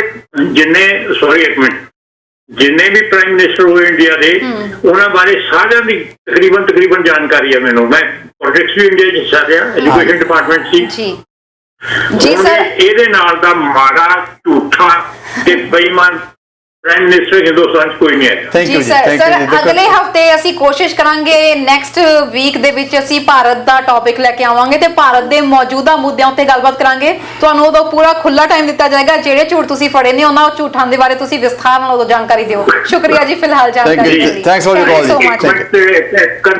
ਜੀ ਸਰ ਇੱਕ ਦਰਸ਼ਕ ਹੋਰ ਜੁੜ ਗਏ ਨੇ ਸਾਡੇ ਨਾਲ। ਹੈਲੋ ਸਤਿ ਸ਼੍ਰੀ ਅਕਾਲ ਜੀ। ਹੈਲੋ ਦਰਸ਼ਕਾਂ ਨੂੰ ਸਾਡੀ ਬੇਨਤੀ ਹੈ ਜੀ ਟੀਵੀ ਸਕਰੀਨ ਦੀ ਆਵਾਜ਼ TV ਤੋਂ ਨਾਲ ਸਾਡੇ ਨਾਲ ਫੋਨ ਗੱਲ ਤੇ ਆਓ ਕਰੋ। ਜੀ। ਸਤਿ ਸ਼੍ਰੀ ਅਕਾਲ ਜੀ, ਕਿੱਥੋਂ ਬੋਲ ਰਹੇ ਹੋ? ਹਾਂਜੀ ਕਿੱਥੋਂ ਬੋਲ ਰਹੇ ਹੋ ਜੀ? ਹੈਲੋ ਹਾਂਜੀ ਸਰ ਕਿੱਥੋਂ ਬੋਲ ਰਹੇ ਹੋ ਹੈਲੋ ਜੀ? ਆਪਣੇ ਦਰਸ਼ਕਾਂ ਨੂੰ ਇਹੀ ਬੇਨਤੀ ਹੈ ਕਿ ਜਦੋਂ ਸਾਡੇ ਨਾਲ ਗੱਲ ਕਰੋ ਤਾਂ ਆਪਣੀ ਟੀਵੀ ਸਕਰੀਨ ਦੀ ਆਵਾਜ਼ ਨੂੰ ਘੱਟ ਕਰਕੇ ਸਾਡੇ ਨਾਲ ਡਾਇਰੈਕਟਲੀ ਫੋਨ ਤੇ ਗੱਲ ਕਰੋ। ਸਰ ਅਸੀਂ ਗੱਲਬਾਤ ਕਰ ਰਹੇ ਸੀ ਇਸ ਵਕਤ ਮਿਸਟਰ ਆਪਾਂ ਜਗਮੀਤ ਸਿੰਘ ਦੀ ਗੱਲ ਕਰ ਰਹੇ ਸੀ। ਇਹ ਤਾਂ ਠੀਕ ਹੈ ਕਿਉਂਕਿ ਜਗਮੀਤ ਸਿੰਘ ਕੁਝ ਅਜਿਹੀਆਂ ਗੱਲਾਂ ਕਹਿ ਦਿੰਦੇ ਨੇ ਜਿਹੜੀਆਂ ਉਹਨਾਂ ਨੂੰ ਲੱਗਦਾ ਹੈ ਕਿ ਸਰਕਾਰ ਜਾਂ ਤਾਂ ਉਸ ਟਾਈਮ ਹੀ ਫੈਸਲਾ ਲੈਂਦੀ ਜਦੋਂ ਇਹਨਾਂ ਕੰਪਨੀਆਂ ਨੇ ਆਪਣੇ ਰੇਟ ਵਧਾਏ ਸੀ, ਚਾਹੇ ਉਹ ਨੈਟਫਲਿਕਸ ਹੋਵੇ ਚਾਹੇ Amazon ਹੋਵੇ। ਨੈਟਫਲਿਕਸ ਨੇ ਜਦੋਂ ਆਪਣੀ ਸਰਵਿਸਿਜ਼ ਦੇ ਰੇਟ ਵਧਾਏ ਤਾਂ ਉਸ ਟਾਈਮ ਹੀ ਸਰਕਾਰ ਨੂੰ ਫੈਸਲਾ ਲੈਣਾ ਚਾਹੀਦਾ ਸੀ ਕਿ ਪੈਂਡੈਮਿਕ ਦੇ ਦੌਰਾਨ ਕੋਈ ਵੀ ਰੇਟ ਕੋਈ ਵੀ ਕੰਪਨੀ ਨਹੀਂ ਵਧਾਏਗੀ। ਉਸ ਤੋਂ ਬਾਅਦ ਜਗਮੀਤ ਸਿੰਘ ਕੁਝ ਅਜਿਹੇ ਜਿਹੜੇ ਆ ਹਨੇਰੇ ਵਿੱਚ ਤੀਰ ਛੱਡ ਦਿੰਦੇ ਨੇ ਜਿਹੜੀਆਂ ਛੇਤੀ ਚੀਜ਼ਾਂ ਹੋਣ ਵਾਲੀਆਂ ਨਹੀਂ ਹੈਗੀਆਂ। ਜੇ ਇਹਨਾਂ ਕੰਪਨੀਆਂ ਦੇ ਉੱਤੇ ਜਿਵੇਂ ਟੈਕਸ ਲੱਗਦਾ, ਤੁਸੀਂ ਜਿਵੇਂ ਕਿਹਾ ਕਿ ਇਹ ਕੰਪਨੀਆਂ ਕੱਲ ਨੂੰ ਜੇ ਇੱਥੋਂ ਛੱਡ ਕੇ ਜਾਂਦੀਆਂ ਤਾਂ Amazon ਵਰਗੀ ਕੰਪਨੀ ਇੱਥੇ ਬਹੁਤਿਆਂ ਨੂੰ ਰੋਜ਼ਗਾਰ ਦੇ ਰਹੀ ਆ। ਬਹੁਤ ਵੱਡੀ ਗਿਣਤੀ ਵਿੱਚ ਲੋਕਾਂ ਨੂੰ ਇੱਥੇ ਜੌਬਸ ਮਿਲ ਰਹੀਆਂ ਨੇ। ਜੇ ਕੱਲ ਨੂੰ ਆਪਣਾ ਬੋਰੀਆ ਬਿਸਤਰਾ ਗੋਲ ਕਰਕੇ ਇੱਥੋਂ ਜਾਂਦੇ ਨੇ ਤਾਂ ਬਹੁਤ ਮੁਸ਼ਕਿਲ ਹੋ ਜਾਏਗੀ। ਬਾਕੀ ਲੋਕਾਂ ਲਈ ਜਿਹੜਾ ਰੋਜ਼ਗਾਰ ਦੀ ਦਰ ਆ ਉਹ ਘਟਣੀ ਸ਼ੁਰੂ ਹੋ ਜਾਏਗੀ। ਸੋ ਸਰਕਾਰ ਵੀ ਛੇਤੀ ਇਹ ਜਿਹਾ ਪੰਗਾ ਲੈ ਨਹੀਂ ਸਕਦੀ। You right. ਹਾਂ ਤਰਨ, ਜਦੋਂ ਤੁਸੀਂ ਪਾਵਰ ਚੋਂ then it's a different story. ਜਦੋਂ ਤੁਸੀਂ ਪਾਵਰ ਚ ਨਹੀਂ ਹੋ ਦੈਨ ਇਟਸ ਅ ਡਿਫਰੈਂਟ ਉਹ ਸਟੋਰੀ। ਜਸਟ ਇਹ ਸ਼ੋ ਕਰ ਰਿਹਾ ਲੋਕਾਂ ਦੇ ਅੱਗੇ ਕਿ ਹਾਂ ਕਿ ਸਾਨੂੰ ਫਿਕਰ ਹੈਗੀ ਹੈ ਜਿਹੜਾ ਇਸ ਵਕਤ ਮਿਡਲ ਤਬਕਾ ਹੈਗਾ ਉਹ ਟੈਕਸਸ ਦਾ ਬੋਝ ਨਾ ਪਵੇ। ਇਹਦੇ ਲਈ ਕੋਈ ਤੁਸੀਂ ਡਿਫਰੈਂਟ ਵੇ ਵੀ ਕੱਢ ਸਕਦੇ ਹੋ। ਪਰ ਇੱਕ ਗੱਲੋਂ ਇਹ ਚੰਗੀ ਗੱਲ ਹੈ। ਇਹ ਚੰਗੀ ਗੱਲ ਇਹ ਹੈ ਕਿ ਸਰਕਾਰ ਜਿਹੜੀ ਆਪੋਜੀਸ਼ਨ ਆ ਉਹਦਾ ਕੰਮ ਹੈ ਸਰਕਾਰ ਨੂੰ ਰਿਮਾਈਂਡ ਕਰਾਈ ਜਾਣਾ, ਕੁਛ ਨਾ ਕੁਛ ਕਰੀ ਜਾਣਾ। ਸੋ ਇਹ ਇਸ ਗੱਲੋਂ ਇਹ ਗੱਲ ਠੀਕ ਹੈ ਕਿ ਪਰ ਤੁਸੀਂ ਦਿਸ ਇਜ਼ ਨਾਟ ਪੋਸੀਬਲ ਵੀ ਤੁਸੀਂ ਫਲਾਣੇ ਨੂੰ ਇੰਨਾ ਟੈਕਸ ਵੱਧ ਲਾ ਦਿਓ ਤੇ ਜੇ ਕੱਲ੍ਹ ਨੂੰ ਚਲੇ ਜਾਂਦੇ ਆ ਸਾਨੂੰ ਜਿਹੜਾ ਟੈਕਸ ਆ ਰਿਹਾ ਉਹਦਾ ਕੀ ਕੀਤਾ ਜਾਵੇਗਾ। ਸਰਕਾਰ ਨੂੰ ਰਿਮਾਈਂਡ ਕਰਾਉਣਾ ਇਟਸ ਅ ਗੁੱਡ ਥਿੰਗ। ਪਰ ਇਹਦੇ ਨਾਲ ਇਹ ਜ਼ਰੂਰ ਹੈ ਕਿ ਇਹਨਾਂ ਕੰਪਨੀਆਂ ਨੂੰ ਵੀ ਥੋੜਾ ਜਿਹਾ ਰੈੱਡ ਅਲਰਟ ਜ਼ਰੂਰ ਮਿਲ ਗਿਆ ਹੋਵੇਗਾ ਕਿ ਜਿਸ ਤਰੀਕੇ ਨਾਲ ਉਹ ਆਪਣਾ ਰੇਟ ਲਗਾਤਾਰ ਨਾਲ ਦੀ ਨਾਲ ਵਧਾ ਰਹੀਆਂ ਨੇ ਨਾ ਕਿ ਇਹਦੇ ਤੇ ਹੁਣ ਸਟਾਪ ਲਗਾਇਆ ਜਾਵੇ।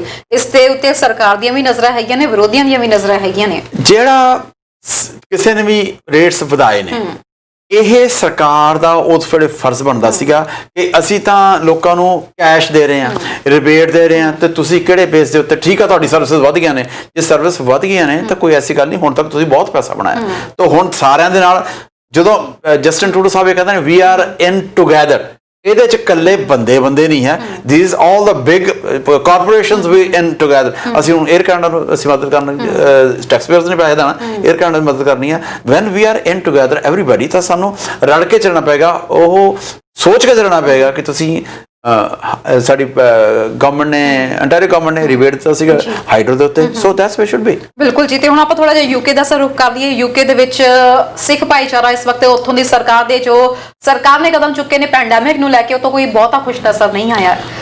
ਯੂਕੇ ਸਰਕਾਰ ਨੇ ਕਿਹਾ ਹੈ ਕਿ ਸਰ ਇਸ ਵਕਤ ਸੈਕਿੰਡ ਲਾਕਡਾਊਨ ਦੀ ਗੱਲ ਆਖੀ ਗਈ ਹੈ ਕਿਉਂਕਿ ਉੱਥੇ ਕਰੋਨਾ ਵਾਇਰਸ ਦੇ ਕੇਸਿਸ ਕਾਫੀ ਵੱਧ ਰਹੇ ਨੇ, ਜਿਸ ਦੌਰਾਨ ਉਹਨਾਂ ਨੇ ਕੁਝ ਰਿਸਟ੍ਰਿਕਸ਼ਨਸ ਵੀ ਲਗਾਈਆਂ ਨੇ। ਇਹਨਾਂ ਰਿਸਟ੍ਰਿਕਸ਼ਨਸ ਦੇ ਵਿੱਚੋਂ ਹੀ ਸਰ ਇੱਕ ਰਿਸਟ੍ਰਿਕਸ਼ਨ ਹੈ ਕਿ ਧਾਰਮਿਕ ਥਾਵਾਂ ਦੇ ਉੱਤੇ ਤੁਸੀਂ ਪਰਸਨਲ ਜਿਹੜੀ ਆ ਉਹ ਪੂਜਾ ਨਹੀਂ ਕਰ ਸਕਦੇ ਤੇ ਖਾਸ ਤੌਰ ਤੇ ਗੁਰਦੁਆਰਿਆਂ ਦੇ ਵਿੱਚ ਮੈਰਿਜਸ ਨੂੰ ਉਹਨਾਂ ਨੇ ਬੰਦ ਕਰ ਦਿੱਤਾ ਜਿੰਨੇ ਦੇਰ ਤੱਕ ਲਾਕਡਾਊਨ ਸੈਕਿੰਡ ਚੱਲ ਰਿਹਾ ਵਾ।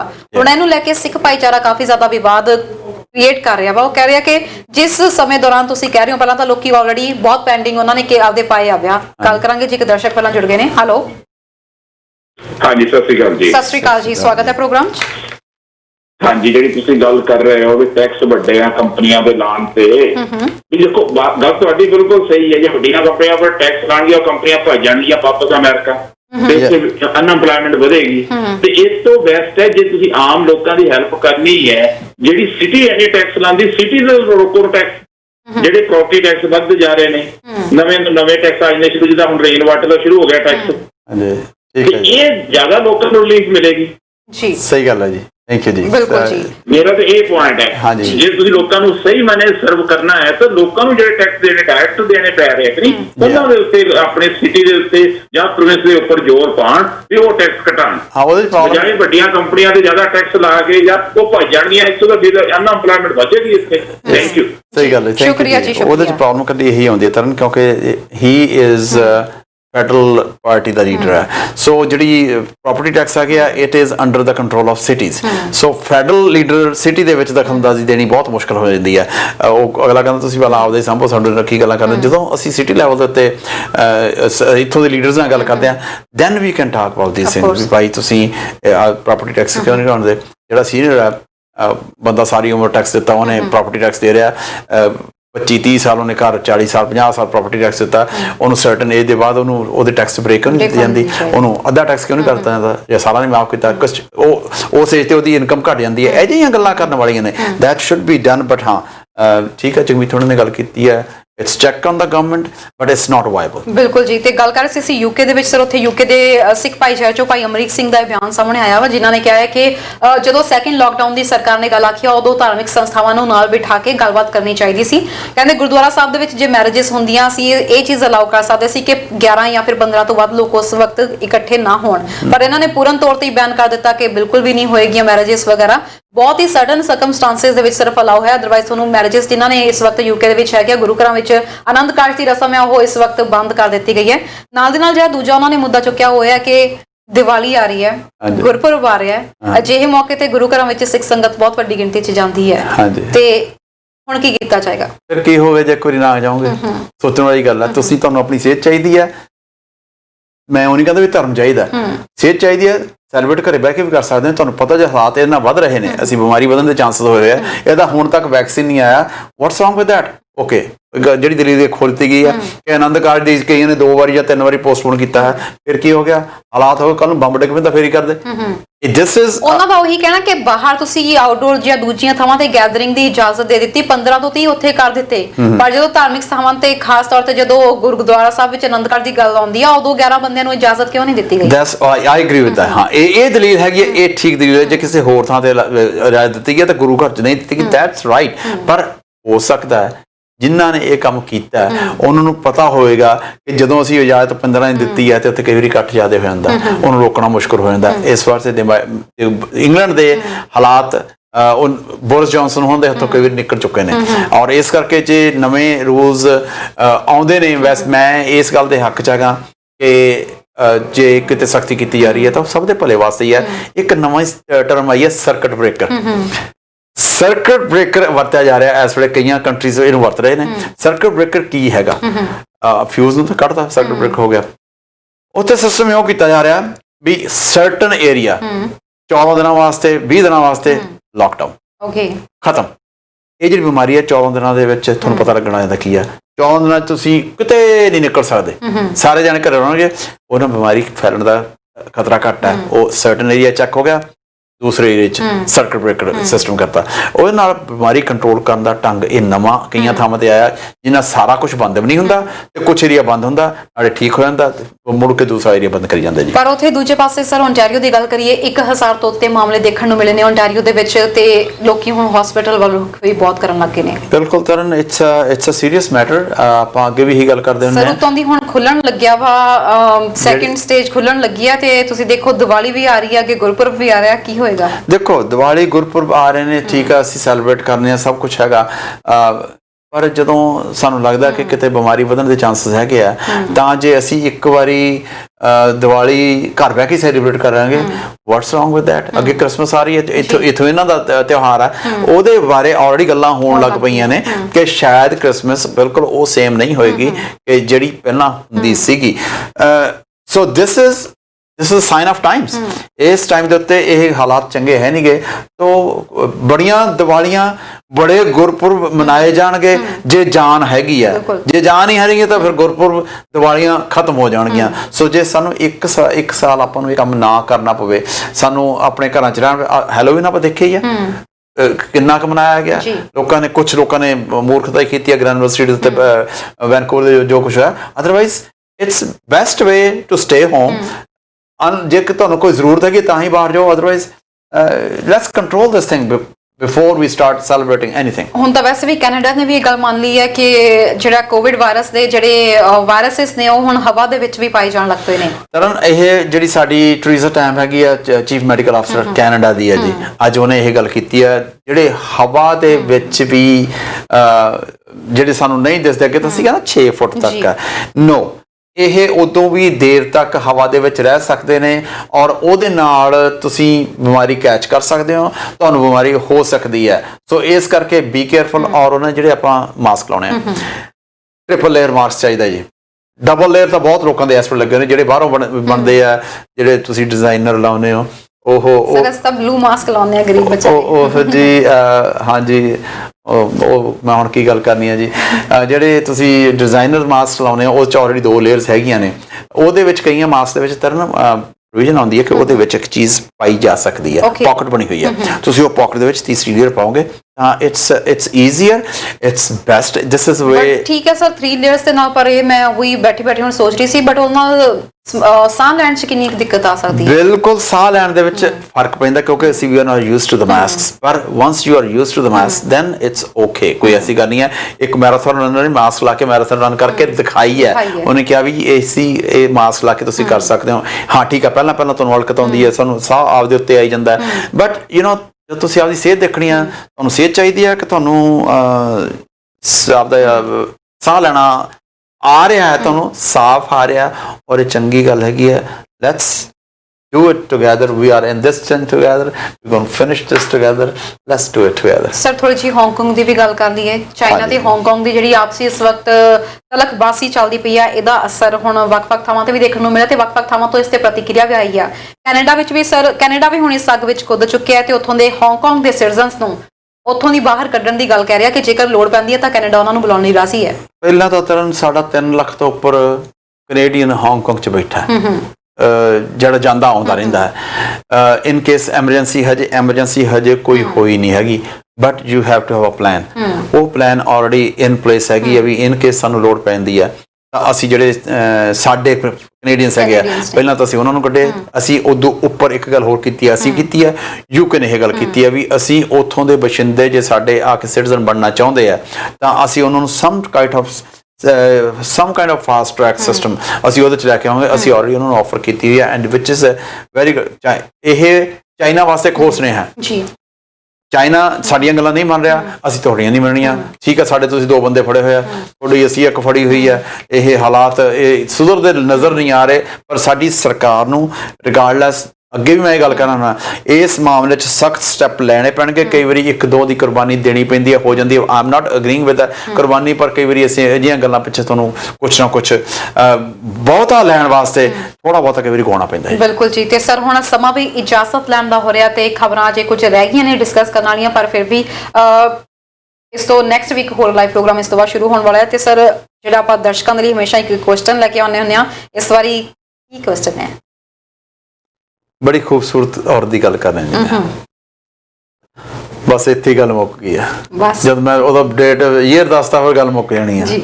1933 ਦਾ ਜਨਮ ਹੈ ਜੀ ਇਹਨਾਂ ਦਾ। ਇਹਦੀ ਡੈਥ ਬੰਬੇ 'ਚ ਹੋਈ ਸੀ ਜੀ। ਉਹ ਨਹੀਂ ਮੈਂ ਦੱਸਣਾ ਕਦੋਂ ਹੋਈ ਸੀਗੀ। ਸੱਚੀ ਉਹਦੇ ਬਾਰੇ ਇਹ ਕਿਹਾ ਕਿ ਬਿਊਟੀਫੁਲ ਔਰਤ ਸੀਗੀ ਜਿਹਨੇ ਕਿ ਇੰਡੀਅਨ ਸਿਨੇਮਾ ਨੂੰ ਗ੍ਰੇਸ ਕੀਤਾ ਜੀ। ਇਹਦਾ ਜਿਹੜੇ ਨਾਂ ਦੇ ਉੱਤੇ ਇਹ ਸੀਗਾ ਫਿਲਮੀ ਨਾਮ, ਇਹਦਾ ਅਸਲ ਨਾਂ ਉਹ ਨਹੀਂ ਸੀਗਾ। ਇਹਦੀ ਕਈ ਭੈਣਾਂ ਸੀਗੀਆਂ ਜੀ ਔਰ ਉਹ ਛੋਟੀ ਹੁੰਦੀ ਹੋਈ ਨੇ ਪਹਿਲਾਂ ਚਾਈਲਡ ਐਕਟਰ ਦੇ ਤੌਰ ਤੇ ਰੋਲਸ ਕੀਤੇ ਨੇ ਜੀ।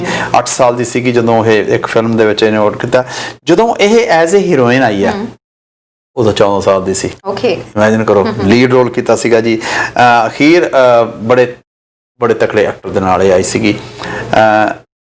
ਫਿਰ ਇਹਦੇ ਬਾਰੇ ਇਹ ਵੀ ਗੱਲਾਂ ਕਹੀਆਂ ਜਾਣ ਲੱਗ ਪਈਆਂ ਕਿ ਇਹ ਨਾ ਇਹਦੇ ਕਰਕੇ ਫਿਲਮਾਂ ਫੇਲ ਬਹੁਤ ਹੁੰਦੀਆਂ ਨੇ ਖੂਬਸੂਰਤ ਹੋਣ ਦੇ ਬਾਵਜੂਦ। ਫਿਰ ਕਹਿੰਦੇ ਖੂਬਸੂਰਤੀ ਜ਼ਿਆਦਾ ਹੈ ਜੀ, ਐਕਟਿੰਗ ਘੱਟ ਹੈ। ਬਟ ਉਹਨੇ ਫਿਰ ਪ੍ਰੂਵ ਕੀਤਾ ਇਹਨਾਂ ਗੱਲਾਂ ਨੂੰ। ਉਹ ਫੇਲ ਕਿਉਂ ਹੁੰਦੀਆਂ ਸੀਗੀਆਂ? ਇਹਦੀ ਲਾਈਫ ਦੇ ਵਿੱਚ ਇਹਦੇ ਫਾਦਰ ਦਾ ਹੱਥ ਬਹੁਤ ਜ਼ਿਆਦਾ ਸੀਗਾ ਕਿਉਂ ਫਾਦਰ ਫੈਸਲੇ ਲੈਂਦਾ ਸੀਗਾ ਵੀ ਕਿਹੜੀ ਫਿਲਮ ਲੈਣੀ ਹੈ ਕਿਹੜੀ ਨਹੀਂ। ਮੈਨੇਜਰ ਸੀਗਾ, ਘਰ ਨੂੰ ਪੈਸਾ ਚਾਹੀਦਾ ਸੀਗਾ। ਉਹ ਕਈ ਐਸੀਆਂ ਫਿਲਮਾਂ ਵੀ ਲਈਆਂ ਗਈਆਂ ਜਿਹਦੇ ਨਾਲ ਕਿ ਉਹਦੇ ਵਿੱਚ ਉਹਨੇ ਐਸੀ ਗੱਲ ਵੀ ਹੋ ਗਈ ਹੈ ਕਿ ਫਿਲਮਾਂ ਫਿਰ ਫੇਲ ਹੋਣ ਲੱਗ ਗਈਆਂ। ਪਰ ਇਹਨੇ ਕਈ ਐਸੀਆਂ ਫਿਲਮਾਂ ਦਿੱਤੀਆਂ ਨੇ ਜੀ 50ਵਿਆਂ ਦੇ ਵਿੱਚ ਆ ਕੇ। ਫਿਰ ਇਹਨੇ ਫਿਲਮਾਂ ਬਹੁਤ ਸੋਹਣੀਆਂ ਦਿੱਤੀਆਂ। ਇੱਕ ਜੀ 1960 ਦੇ ਵਿੱਚ ਫਿਲਮ ਆਈ ਸੀਗੀ ਆਉਣੇ ਸ਼ੁਰੂ ਹੋ ਚੁੱਕੇ ਨੇ ਮੈਸੇजेस ਤੇ ਸਾਡੇ ਦਰਸ਼ਕ ਸਾਡੇ ਹਰਸ਼ ਸਿੰਘ ਜੀ ਕਹਿ ਰਹੇ ਨੇ ਮਧੂਬਾਲਾ ਤੇ ਸਰਵ ਸਿੰਘ ਜੀ ਕਹਿ ਰਹੇ ਨੇ ਮਧੂਬਾਲਾ ਜੀ। ਤੇ ਤੁਹਾਨੂੰ ਦੱਸ ਦਈਏ ਹਰਸ਼ ਸਿੰਘ ਜੀ ਸਾਡੇ ਟੈਕਨੀਸ਼ੀਅਨ ਹੈ, ਦਰਸ਼ਕ ਸਾਡੇ ਜੁੜ ਗਏ ਨੇ। ਹੈਲੋ ਜੀ ਨਕਸਾ, ਸਤਿ ਸ਼੍ਰੀ ਅਕਾਲ ਜੀ। ਹਾਂਜੀ, ਕੀ ਹਾਲ ਗੋਜ਼ਾ? ਦੇਖੋ ਜੀ, ਇੰਡੀਆ 'ਚ ਤਾਂ ਖੂਬਸੂਰਤ ਹੀਰੋਇਨ ਇੱਕੋ ਹੀ ਹੋਈ ਹੈ ਜੀ, ਉਹਨਾਂ ਦਾ ਨਾਮ ਮਧੂਬਾਲਾ ਸੀ। ਬਾਕੀ ਮੈਂ ਤੁਹਾਡਾ ਕੁਐਸਚਨ ਪੂਰਾ ਸੁਣਿਆ ਨਹੀਂ, ਮੈਨੂੰ ਨਹੀਂ ਪਤਾ ਜੀ। ਉਹਨਾਂ ਤੋਂ ਖੂਬਸੂਰਤ ਕੋਈ ਨਹੀਂ ਸੀ ਜੀ। ਮੈਂ ਤਾਂ ਹੀ ਤਾਂ ਕਿਹਾ ਜੀ, ਮੈਂ ਕਿਹਾ ਜਦੋਂ ਇਹ ਕਹਤਾ ਤੇ ਡੇਟ ਆਫ ਬਰਥ ਕਹਿਦੀ ਫਿਰ ਤਾਂ ਕੰਮ ਹੋ ਗਿਆ। ਮੈਨੂੰ ਪਤਾ ਜੀ, ਮੈਂ ਤਾਂ ਮਤਲਬ ਉਸ ਟਾਈਮ ਤੋਂ ਲੈ ਕੇ ਹੁਣ ਟਾਈਮ ਤੱਕ ਮੋਸਟ ਬਿਊਟੀਫੁਲ ਜਿਹੜੀ ਲੇਡੀਜ਼ ਮੰਨਦੇ ਆ ਜੀ, ਕੋਈ ਸ਼ੱਕ ਨਹੀਂ ਹੈ ਜੀ, ਉਹ ਮਧੂਬਾਲਾ ਹੀ ਹੈ ਜੀ। ਇਸ ਕੋਈ ਸ਼ੱਕ ਨਹੀਂ। ਥੈਂਕ ਯੂ ਸ਼ੁਕਰੀਆ ਜੀ, ਸ਼ੁਕਰੀਆ ਕਾਲ ਕਰਨ ਦੇ ਲਈ। ਤੇ ਸਰ ਰੁਪਿੰਦਰ ਬਾਜਵਾ ਜੀ ਵੀ ਕਹਿ ਰਹੇ ਨੇ ਮਧੂਬਾਲਾ। ਤਰਨ ਇਹਦੇ ਫਿਰ ਇੱਕ ਫਿਲਮ ਆਈ ਜੀ ਇਹਨਾਂ ਦੀ, ਉਹ ਐਸੀ ਹਿੱਟ ਹੋਈ ਹੈ ਫਿਲਮ। ਉਸ ਫਿਲਮ ਨੂੰ ਬਲੈਕ ਐਂਡ ਵਾਈਟ ਆਈ ਸੀਗੀ। ਉਸ ਫਿਲਮ ਨੂੰ ਟੈਕਨੀਕਲੀ ਉਹਨੂੰ ਕਲਰ ਕੀਤਾ ਗਿਆ ਔਰ ਉਹਦੇ 'ਚ ਜਦੋਂ ਕਲਰ ਕੀਤਾ ਗਿਆ ਇਹਦੀ ਖੂਬਸੂਰਤੀ ਹੋਰ ਵੀ ਨਿਤਰੀ ਹੈਗੀ ਹੈ। ਅਖੀਰ ਦਲੀਪ ਕੁਮਾਰ ਦੇ ਨਾਲ ਵਿਆਹ ਵਾਲਾ ਚੱਕਰ ਤੱਕ ਚਲਾ ਗਿਆ ਸੀਗਾ, ਪਰ ਨਹੀਂ, ਉਹਦੇ ਨਾਲ ਨਹੀਂ ਹੋ ਸਕਿਆ। ਤਾਂ ਨਾਮ ਪਤਾ ਕੀ ਸੀ? ਬੇਗਮ ਮੁਮਤਾਜ਼ ਜਹਾਨ ਦਹਲਵੀ ਇਹਦਾ ਨਾਮ ਸੀ ਜੀ। ਮਧੂਬਾਲਾ ਇਹਦਾ ਸਕਰੀਨ ਨੇਮ ਸੀਗਾ ਜੀ। ਐਂਡ ਫ੍ਰੈਂਕਲੀ ਇਹਨੂੰ ਜਿਹੜੀ ਹਾਲੀਵੁੱਡ ਦੀ ਇੱਕ ਐਕਟਰੈਸ ਹੈ ਜੀ ਮਰਲਿਨ ਮਨਰੋ, ਉਹਦੇ ਨਾਲ ਇਹਨੂੰ ਤਸ਼ਬੀਹ ਦਿੱਤੀ ਜਾਂਦੀ ਸੀਗੀ। ਇਹਨੂੰ ਵੈਨਸ ਕਿਹਾ ਜਾਂਦਾ ਸੀਗਾ ਜੀ ਇੰਡੀਅਨ ਇੰਡਸਟਰੀ ਦਾ। ਟੂ ਬੈਡ ਉਹਨੂੰ ਹਾਰਟ ਪ੍ਰੋਬਲਮ ਸੀਗੀ ਐਂਡ ਸ਼ੀ ਬੜੀ ਯੰਗ ਉਮਰ ਦੇ ਵਿੱਚ, ਯੰਗ ਉਮਰ ਹੀ ਹੁੰਦੀ ਹੈ ਜੀ, ਐਨ ਉਸ ਵੇਲੇ ਇਹਦੀ ਡੈਥ ਹੋ ਗਈ ਹੈ। ਮਧੂਬਾਲਾ अजय ने काफी जी मुगल आजम मूवी थी ਤੁਸੀਂ ਗੱਲ ਕਰ ਰਹੇ बिल्कुल जी, मुगल आजम तेरी महफिल में किस्मत आजमा कर हम भी देखेंगे। क्या बात है, ये फिल्म देखने वाली है। ਯਾਦਗਾਰ मूवी ਹੈ। ਕਹਿੰਦੇ ਉਸ ਟਾਈਮ ਜਿਹੜਾ ਇੱਕ Song ਸ਼ੂਟ ਕਰਨਾ ਸੀ ਤੇ ਉਹਦੇ ਵਿੱਚ ਮਿਰਰ ਸ਼ਾਟ ਲੈਣਾ ਸੀਗਾ ਉੱਪਰੋਂ ਤੇ ਨੀਚੇ। ਉਦੋਂ ਮੈਂ ਉਹਦੀ ਮੇਕਿੰਗ ਵੇਖਦੀ ਪਈ ਸੀ ਤਾਂ ਸੁਣਨ ਦੇ ਵਿੱਚ ਆਇਆ ਬਹੁਤ ਵਾਰ ਰੀਟੇਕ ਦਿੱਤੇ ਗਏ ਉਸ ਸ਼ਾਟ ਦੇ ਲਈ ਤੇ ਬਹੁਤ ਵਾਰ ਉਹਨਾਂ ਦੀ ਬਹੁਤ ਹੈਵੀ ਡਰੈਸ ਪਾਈ ਹੋਈ ਸੀ ਉਸ ਟਾਈਮ। That's right. ਉਹ ਜਬ ਪਿਆਰ ਕੀਆ ਤਾਂ ਡਰਨਾ ਕਿਆ, ਜਬ ਪਿਆਰ ਕੀਆ ਤਾਂ ਡਰਨਾ ਕਿਆ ਜੀ। ਉਹਦੀ ਜਿਹੜੀ ਸ਼ੂਟਿੰਗ ਹੈ ਉਹ ਮੇਰੇ ਖਿਆਲ ਦਿੱਲੀ ਦੇ ਕਿਲੇ ਦੇ ਵਿੱਚ ਹੋਈ ਹੋਈ ਹੈ। ਉਹਦੇ ਉੱਪਰ ਲਾਈਟਸ ਸ਼ੀਸ਼ੇ ਹੈਗੇ ਨੇ ਜਿਹਦੇ ਚ ਜਦੋਂ ਘੁੰਮਦੀ ਹੈ ਉਹਦੀ ਛਾਂ ਪੈਂਦੀ। ਕਿਆ ਬਾਤ ਹੈ, ਤੁਸੀਂ ਮੈਨੂੰ ਬੜਾ ਚਿੱਤ ਕਰਾਇਆ ਹੈ।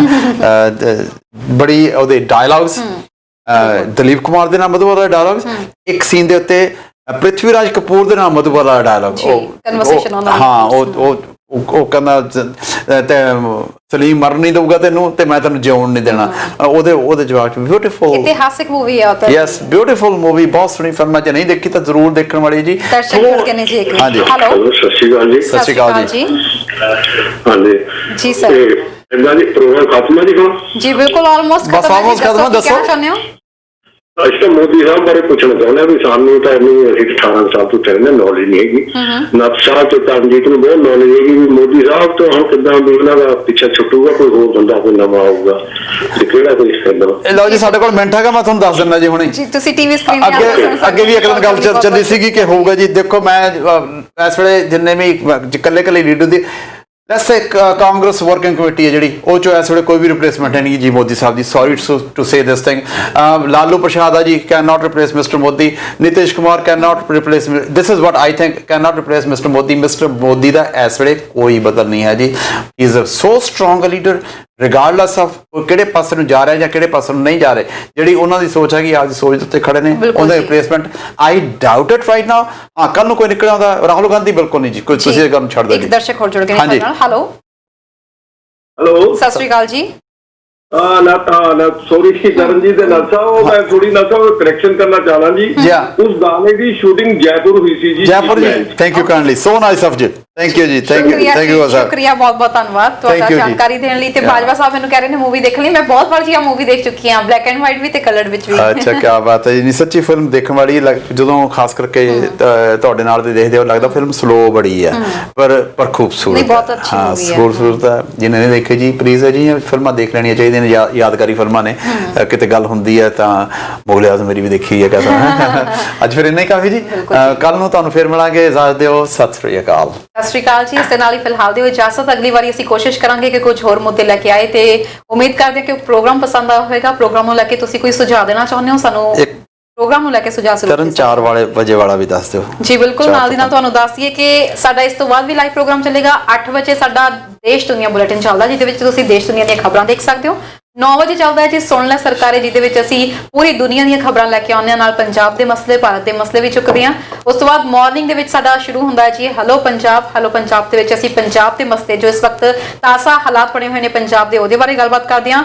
ਹਰ ਰੋਜ਼ ਟੋਰਾਂਟੋ ਸਮੇਂ ਦੇ ਮੁਤਾਬਿਕ ਸ਼ਾਮ ਨੂੰ 4 ਵਜੇ ਨੱਤ ਜੀ ਲੈ ਕੇ ਆਉਂਦੇ ਹੁੰਦੇ ਨੇ ਕਰੰਟ ਇਸ਼ੂਜ਼ ਦੇ ਉੱਤੇ ਆਪਣਾ ਲਾਈਵ ਪ੍ਰੋਗਰਾਮ, ਜਿਹਦੇ ਵਿੱਚ ਉਹ ਪ੍ਰੋਗਰਾਮ ਪੇਸ਼ ਕਰਦੇ ਨੇ। ਕਰੰਟ ਜੋ ਸਿਚੁਏਸ਼ਨਸ ਹੁੰਦੀਆਂ ਨੇ, ਕਰੰਟ ਇਸ਼ੂਜ਼ ਲੈ ਕੇ ਆਉਂਦੇ ਨੇ, ਖਾਸ ਤੌਰ ਤੇ ਕੈਨੇਡਾ ਤੇ ਅਮਰੀਕਾ ਨਾਲ ਸੰਬੰਧਿਤ।